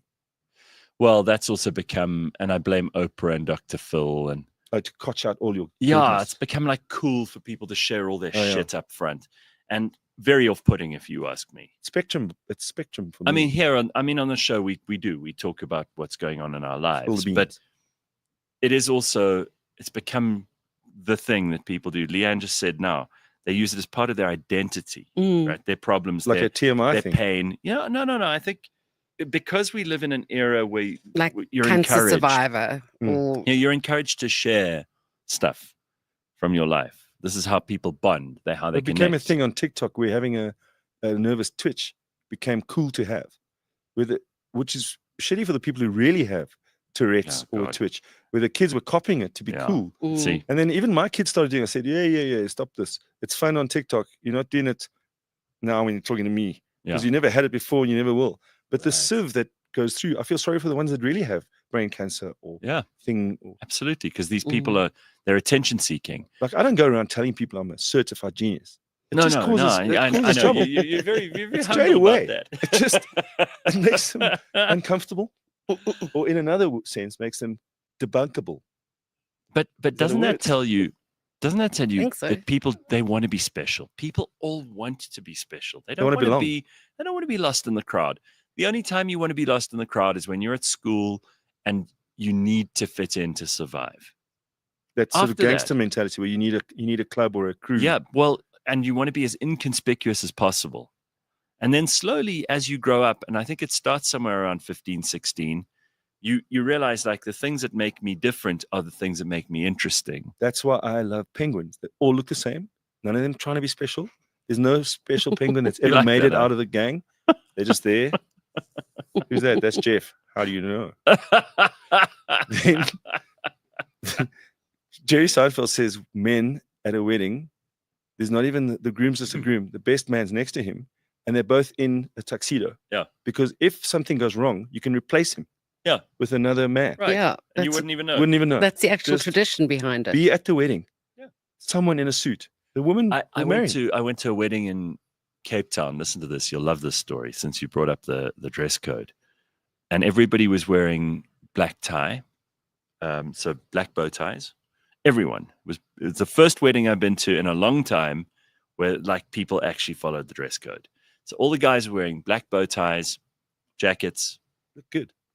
The father of the bride wore a black bow tie and a white jacket. And as the sun went down, he changed into a black jacket.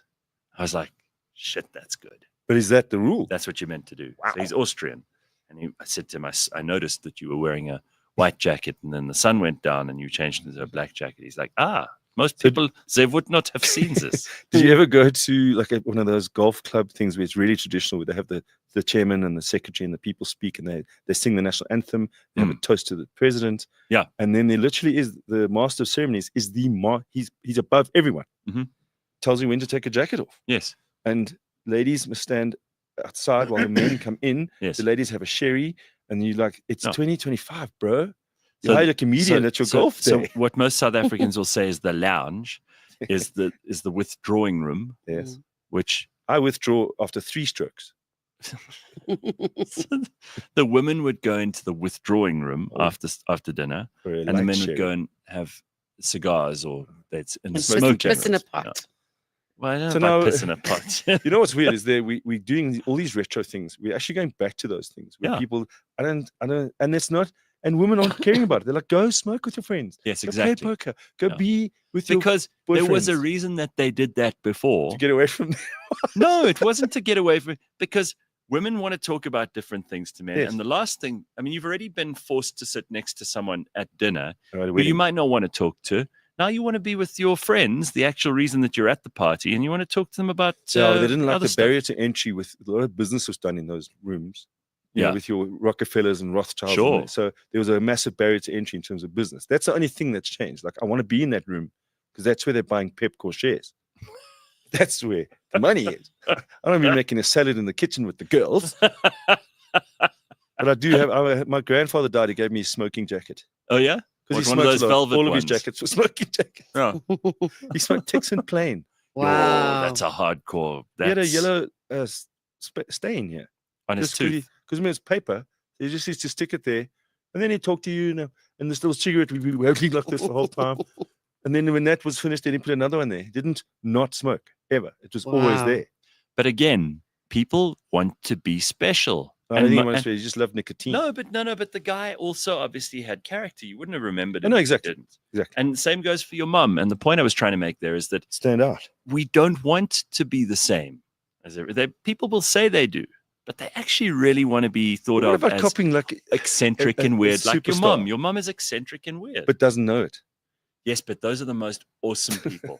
There was a story about a bunch of English soldiers, and they'd surrounded some Germans, and this is in World War II.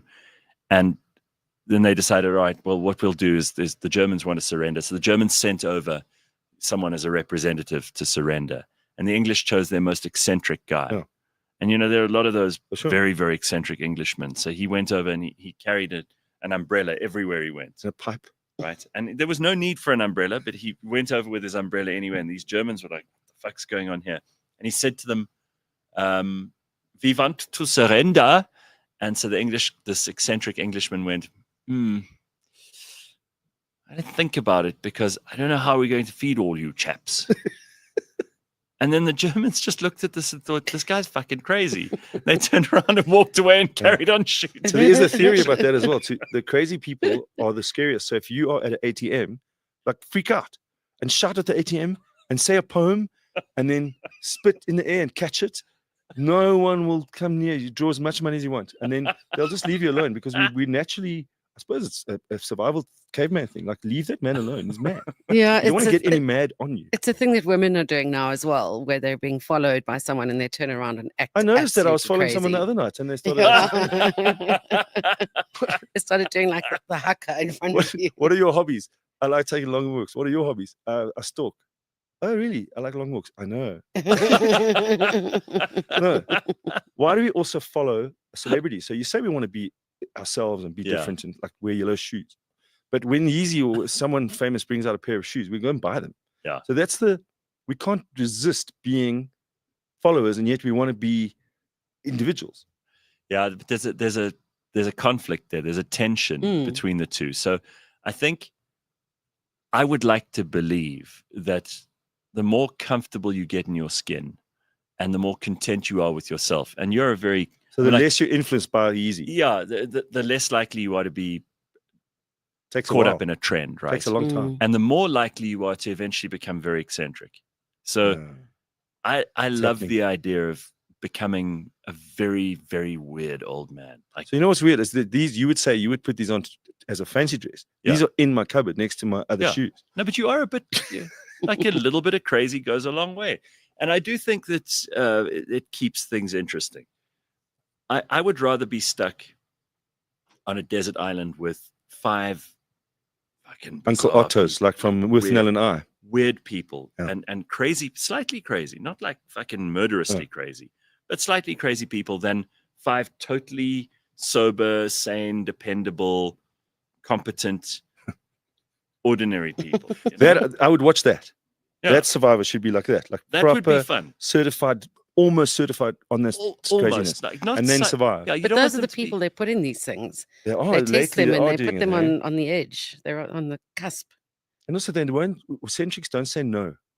That's the other thing. And we got this conflict between outgoing and what's the inward and outward, what's the word? Introvert, extrovert. Introvert, and they're spotting you saying, well, if you are introvert, then you'll like this. And this is a nice website for introverts. And these are nice clothes for extroverts. Like, hold on a second. This is a nice website. Yeah, you should all have the levels of it. What would be a nice website for introverts? Just a blank page with a dot that you can't find your mouse. And it says, we're watching you. We know where you are. What?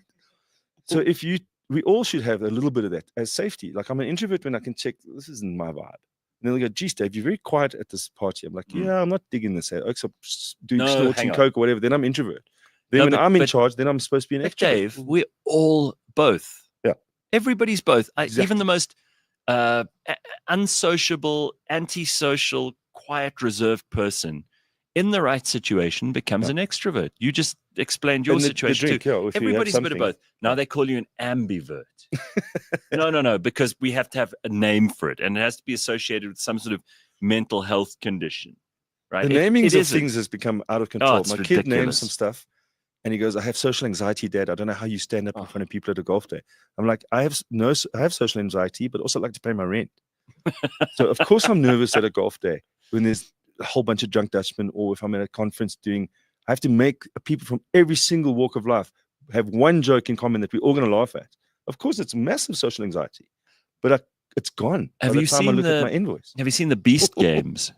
These games that Mr. Beast does, where he gives people money, but he reveals. I think, haven't watched them, but I'm talking about what I've heard about them. He reveals quite a lot about people's social behavior. Okay. What made me think of this is, you say you got to pay the rent. So he puts a lot of Gen Z people against Gen Xers, and Gen Xers don't give a fuck, right? So Gen X people, that's kind of our age, they'll take the money. They don't give a shit what everyone thinks of them. So if there's $1 million up for grabs, they'll be like, I'm taking it. And, but what about Tiffany? She's got to pay for a tit job or whatever. And nobody cares about Tiffany if you're Gen X. But the Gen Zers are so filled with fear of other people judging them or not being seen to be good people. So stepping out of it's not a comfort zone or them. It's like, those Venn diagrams. Yeah. They're stepping out of a thing that doesn't even exist. Correct. But they're scared to step out of it. Correct. Because these people, you don't know them at all in these games. Yeah. You don't owe them a thing. They're not your children, your wives, brothers and sisters. these are not people who relate to you, and yet these Gen Z people are paralyzed with the fear of doing the wrong thing. Whereas the Gen Xers are like, thank you, I'll take the money. That's great. So we were at a conference this weekend for a company I don't know. I don't know what they do, heart machines. And they had to start a rock band. So that's divided up in groups, and the guys trained them, and they did so well. Yeah. But the guy said, the manager said to me, can we be in a rock band, me and you? Just to start the evening, so they're not nervous to do their stuff. Right. I said, cool, we're going to do this, we're going to do this and this. And he's like, and he was so into it. We made costumes out of duct tape with naked underneath. We sang a song. We had pies. We drank eggs on stage. We were proper punk rock band. But you could check everyone just going, like they're singing Under the Sea from The Little Mermaid. And I had duct tape on my knob. It's still sore. But this is at a company conference. But you see exactly what you said. I must be Gen X then. Yeah. I said, I'll put duct tape on and I'll sing a song. And it took everything away from the evening. Everyone was like, fuck, let's go.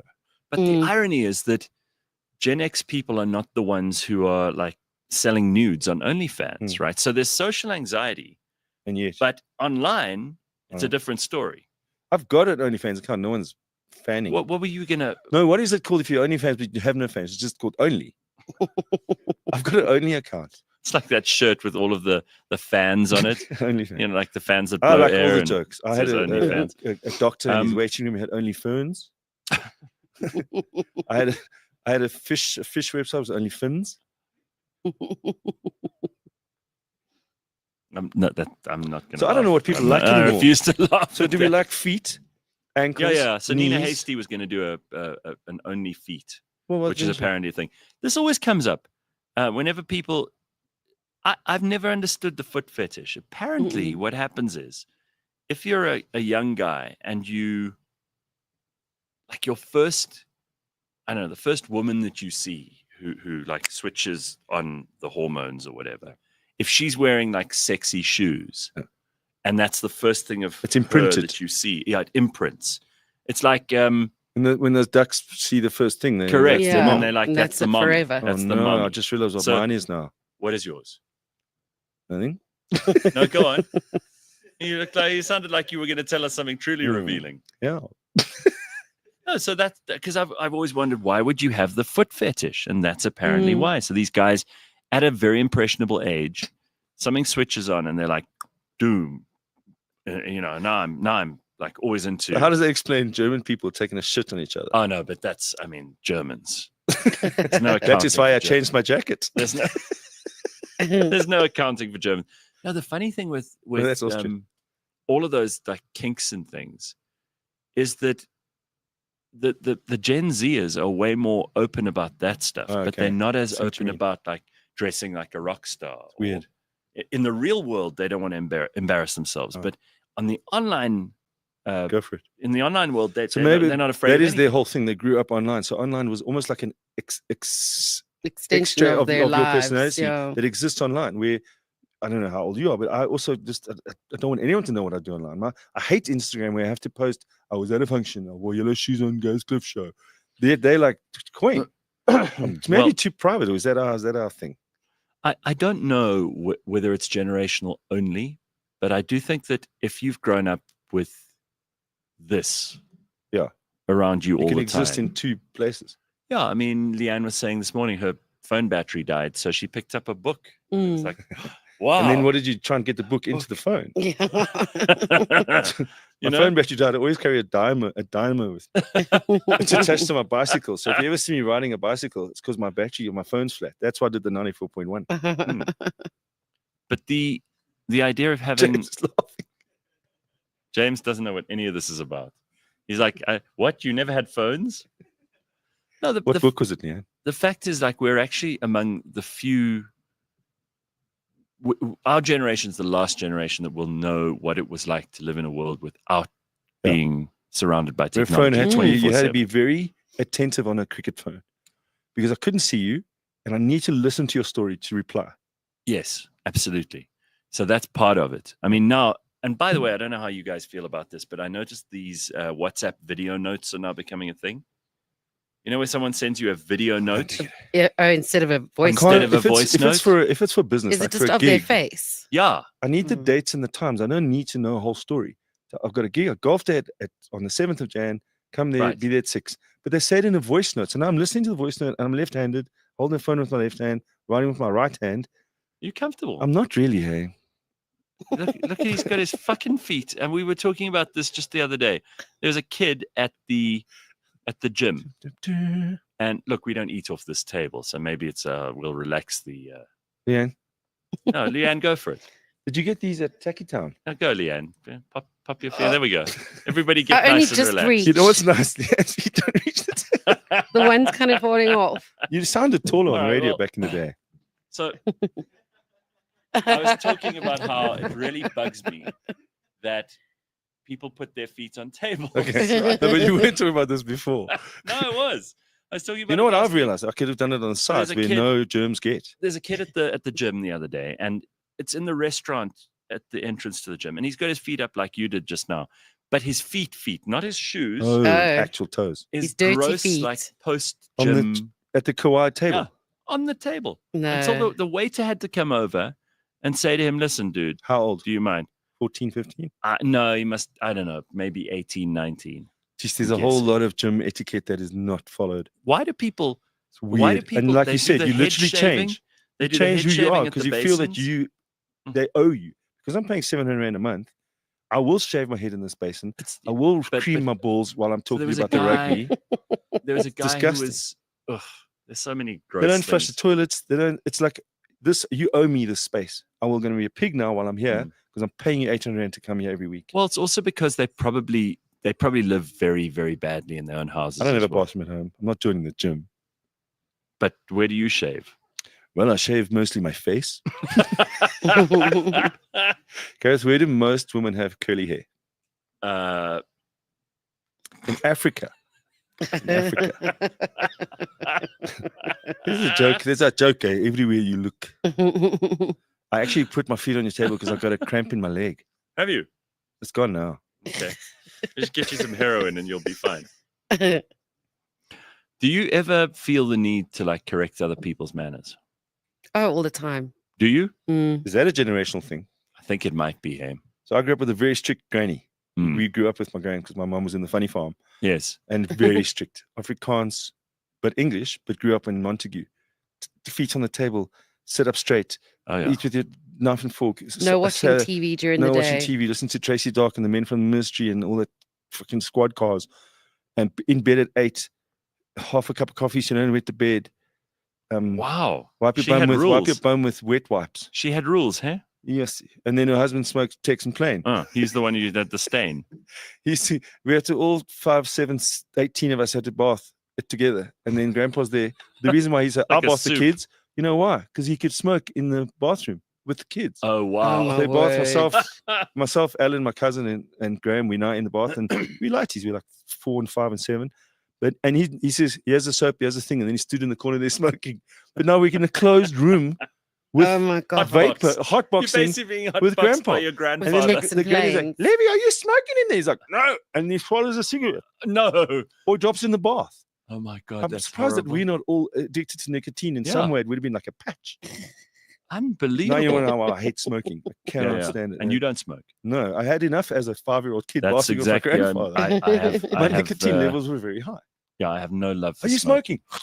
And he eats the Texan. Jesus, my that gosh, must be no. horrific. You know, one of the things, because my parents both smoked, that I hate doing, I'm sure you have the same problem, and you, is ashtrays. Mm. Yeah. I haven't. I'm a and smoker and I smoking hate ash. ashtrays. You know, I can go past a No, rubbish no. bin with wet ash in it. I smell it Oh no, it from makes a me mile heave. away. Have It you ever worked makes- as a barman or in a restaurant? You have to clean those Yeah. ashtrays with a little paintbrush. It's And horrific. I would you buy a think new about, paintbrush every month because that thing was. Smoking rooms and at airports, and people have to Mm. clean that stuff. But my Ugh. parents had when they were like 10 or 8 years old, smoking was in the movies. It was Everywhere. what you did. Oh yeah. And it was available. You You'd could smoke buy over cigarettes. James over Flex, the, you know that the freezers while you were grocery shopping. people used to smoke on a plane. You'd be on the airplane, and Ashtrays were in the someone would seat. come and sit next to you, and they'd have an ashtray in the arm of the seat. See, you'd How be do I open a sitting window? there. If You'd it's a be sitting Boeing, the there. window opens No, automatically. they'd have the same aircon system that we've got now. But I mean, there was a lot of smoke in that cabin. So here's another thing you don't know about that. They used to change the filters on planes back in the 70s and 80s. Yeah. Every week. Yeah. Because we're not smoking on planes, they're not changing the filters. You actually have worse air now in the non-smoking environment than you did. Because they changed the air quicker. Son of a bitch. Because as soon as the plane landed, they'd redo the air. Now they're not doing it because we're not smoking. We're just farting. Which is much worse. And I found that you can't fart in that little ashtray. It's just too small. I've tried my best. But I got to say this for the people who vape, because I've been critical of people who vape. Crazy, man. It's all over the place and everyone's doing it now. But that's not the reason I wanted to talk about it. At least for the secondhand smoker, the person who's got to sit around people, at least vaping is pleasant. Get some bubble gum and some You know candy what's floss. so weird is not that so bad. even though I'm a smoker, I'm highly allergic to vapor. For real's allergic. Yeah. So sometimes the Gen Zers sit and smoke it in the office. Yeah. What happens to you? It's so bad. My chest closes up. So that means that vapor's going into your lungs. My eyes burn to the point where I cannot open my eyes and I battle to drive home. Shit. Just like tears. Do you want to talk about Wheezing. it? Dr. Hanan? Do you want to talk about I'm like That's horrific. highly allergic. I get a major headache. And people are like, oh, why can't I vape? Because you smoke. I'm like, no. I'm actually allergic to vapor. That's so unfortunate. Have you ever seen someone stop smoking if they've been smoking for 20 or 30 years? The amount of shit their body goes through. Because the body's looking for that stuff somewhere. Really? It'll find nicotine in your ass from 1978 and it'll try and reproduce the high. So everything breaks down, especially if you're a proper smoker. So stopping smoking is a massive thing. I can't wait until we figure out what it takes for a vapor to stop. Because you remember, vapors talk to you like this, hey? Yeah.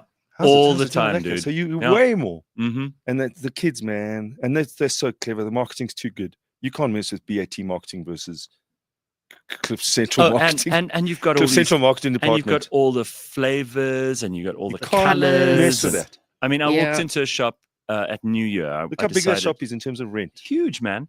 And I bought a vape for New Year. Like, you know how people will have a cigar at New Yes. Year or whatever. I was like, I don't smoke, but I need something to do with my hands because I get fucking bored, right? And so I What bought flavor this did thing. you choose? No, it lasted me like 4 weeks before Oh. I'd finished the thing. I don't know. I chose something like mint, cool, guava. Who knows what the fuck it was? But it tasted like a sweet factory. Yeah. And I found myself becoming very used to it very quickly. And I mean, it took me like 4 weeks to And you finish can do it the in the thing. car. You can But- talk to someone while you're talking to them. Dude, it's cheap. I mean, they're not that expensive. What's happening to when you throw it away? That's what I want to know. Yeah. It's like you throw away the whole Disposable now. thing. Yeah. It's got electronic components. It's Plastic. who No one knows what's in there. there. Yeah. I'm going to actually open one up and just see. You're probably not allowed to. If you open it up, then one of the Johan Rupert comes to your house and says, "Got that out." Doesn't he still own BAT? No, he's actually That's Richmond. interestingly enough. And here's something about cigarettes that I heard the other day is that you remember in your grandfather's time, people their house would burn down because they'd fall asleep with a cigarette in Oh, their yes. mouth, right? That doesn't happen anymore. Cigarettes are now, there are chemicals they put into the I don't know, Goes out. filter or whatever. It goes out. So when it reaches the asbestos part of the filter, it goes out. And then the house doesn't Right. burn down, but you still die. Yeah, But you in still 20 die, years' time. yeah. And then you can sue the government for And putting the other thing that asbestos you'll in your notice is roof. that you don't see. Do you remember how many cigarette butts you'd see everywhere? That's right. That's Here's not a another thing to talk about, because we on Monday talk about everything. Oh. Packets, which used to, in the late 90s, packets used to be on the walls and in fences and in trees. Checkers packets. Yeah, that's Yeah. right. You don't see them anymore. Yeah. So give them a kudos for saying we pay 80 cents for a packet and It's they're not worked. in the trees anymore. It's worked. We're the only country where you do that. You So- still get free bags in America. You still can bag it. Bag even it. the beaches used to be full Yeah. of these cigarette butts, and they're not, because now they actually deteriorate. Mm. They're not That's made of it. like cellulose or whatever it was. So they before. are actually biodegradable. Yeah, sort of. I mean, they I it takes drive that a couple Beetle. of years. The Yes. Beetle, it's just basically Yeah. a petrol bomb waiting Yes. to go off. Yes, it The is. guy threw a cigarette out his window and I'm driving a Beetle. I'm like, well, this is how I die. I'm going to drive over this I cigarette. imagine Dave. My car's going to blow up. That's what's going to happen. I drove home from a gig. I don't drink at gigs because there's too many roadblocks. Yeah. And the guy stopped me in the Beetle because you can see it's 11:30 at night, and a little red and blue white Beetle comes along. And he stops me and he checks my license up to date. My fine's up to date. I've got my license. The car smells of petrol. I could have been doing heroin. And I could have had. You could have done a breathalyzer. The petrol. I could have the petrol would have neutralized neutralized it because there's so much petrol in that car. That's why I had to come here earlier just to climatize. He sits in the car. And I laugh because we had to move that car once, and Ben, being a full metrosexual male, didn't know how to start a Beetle, and I was very upset with him about that. Were you? Yeah, he couldn't find reverse, didn't know where the key was, unable to start a car from the previous century. I think it's very cool. Listen, it's always awesome to catch up with you. I can't believe it's already 8 o'clock. Oh, do we go? Yeah, we're done. Goodbye. We're done for the morning. We've got things to do, people to see, places to go. And I've you've got taught us meetings. about the Beider-Meinhof complex. And I've got meetings today. I looked at my diary. I have Wow. 5 meetings. Wow. I've started a comedy circuit. That's fantastic. It's called the Comedia Comedy Circuit. Let's we go around. Let's give it a plug here because I see also this. What are you calling it? Making lemonade. Me? No, that's a gig. That's just a gig. Okay, so this is Making Lemonade, the comedy that's right. night. Shame, man. That guy's had such a hard time at that actual place, Daniel at Delta Cafe. Why? His place blew away in that storm. Oh, shit. Then the hail came and whatever wasn't fixed or tied down, the hail took away. This is just after COVID kind of vibes. And now, but Delta Cafe is a lekker place. So we're doing that. Okay, so that you, Chris Forrest, and Trevor Gumby. Trevor Gumby might not be there because he's so unreliable. So unreliable. Jesus, he's but unreliable. you know what we've done? We've got Ngoba Ngobo. Okay. And I looked at the audience and I said, you tell me if you even know the difference. So Ngoba will be there. Trevor won't be there. I booked Trevor for a gig. And you know what? Maybe I'll put him on the poster and he'll be there. But we're all there at 7 o'clock and we're going to have a lekker evening. Well, that's a good reason to go. That's not part of the circuit, but I do want to start. We don't have a comedy club. So you want to start one? Start a circuit. No, I wouldn't do a comedy club. I'll go mad. Just to get like 10 venues, mostly restaurants. Right. Comedians come, we do 3 acts or 4 acts, and we at least start a comedy scene because there isn't one. It's died out since COVID, right? So I've got 10 restaurants that are doing it now, so I'm busy. Brilliant. Okay, well, that's very cool. I haven't run out of jokes. I'm talking What's shit. What's the best way to follow your stuff? Mine's on the daveshow.biz, and then look for the Comedia's comedy circuit. Okay, awesome. Comedia. Sounds very official. Thank you, Dave. Hey, we Nice look to good. see you. Yeah. Ah. Too bad for a man. Look at that. With those yellow shoes. I like those. Jake, it's not actually touching the table, yeah? Yeah. All right, everybody. That's all we got time for today. Have an excellent, excellent week. And it's the short month of February. You know? Oh, yeah. It'll be March before you know it. Stop it, Leigh-Ann. Just such a positive energy on the Monday. Yes. Which office do you work in? The morgue down the road. What do you mean? Everyone's so quiet. Well, she works with all these Gen Zers who are giving her vape poison. Yeah, our youngest employee is 18. Jeepers. Is he hot? She is pretty hot. Yeah. What does he do in the daytime? I thought you just chilled here with Gareth all day. Yeah, she sat around, has coffee. Really? Are you a writer, director, producer, accountant? Head of digital marketing. Oh, nice. It's a real job now. With big clients. Fantastic, man. Oh, suits you. Oh. All right, everybody. Ciao. No, that's a real job. There's me with a beard. No ways. Is that what they're closing up with?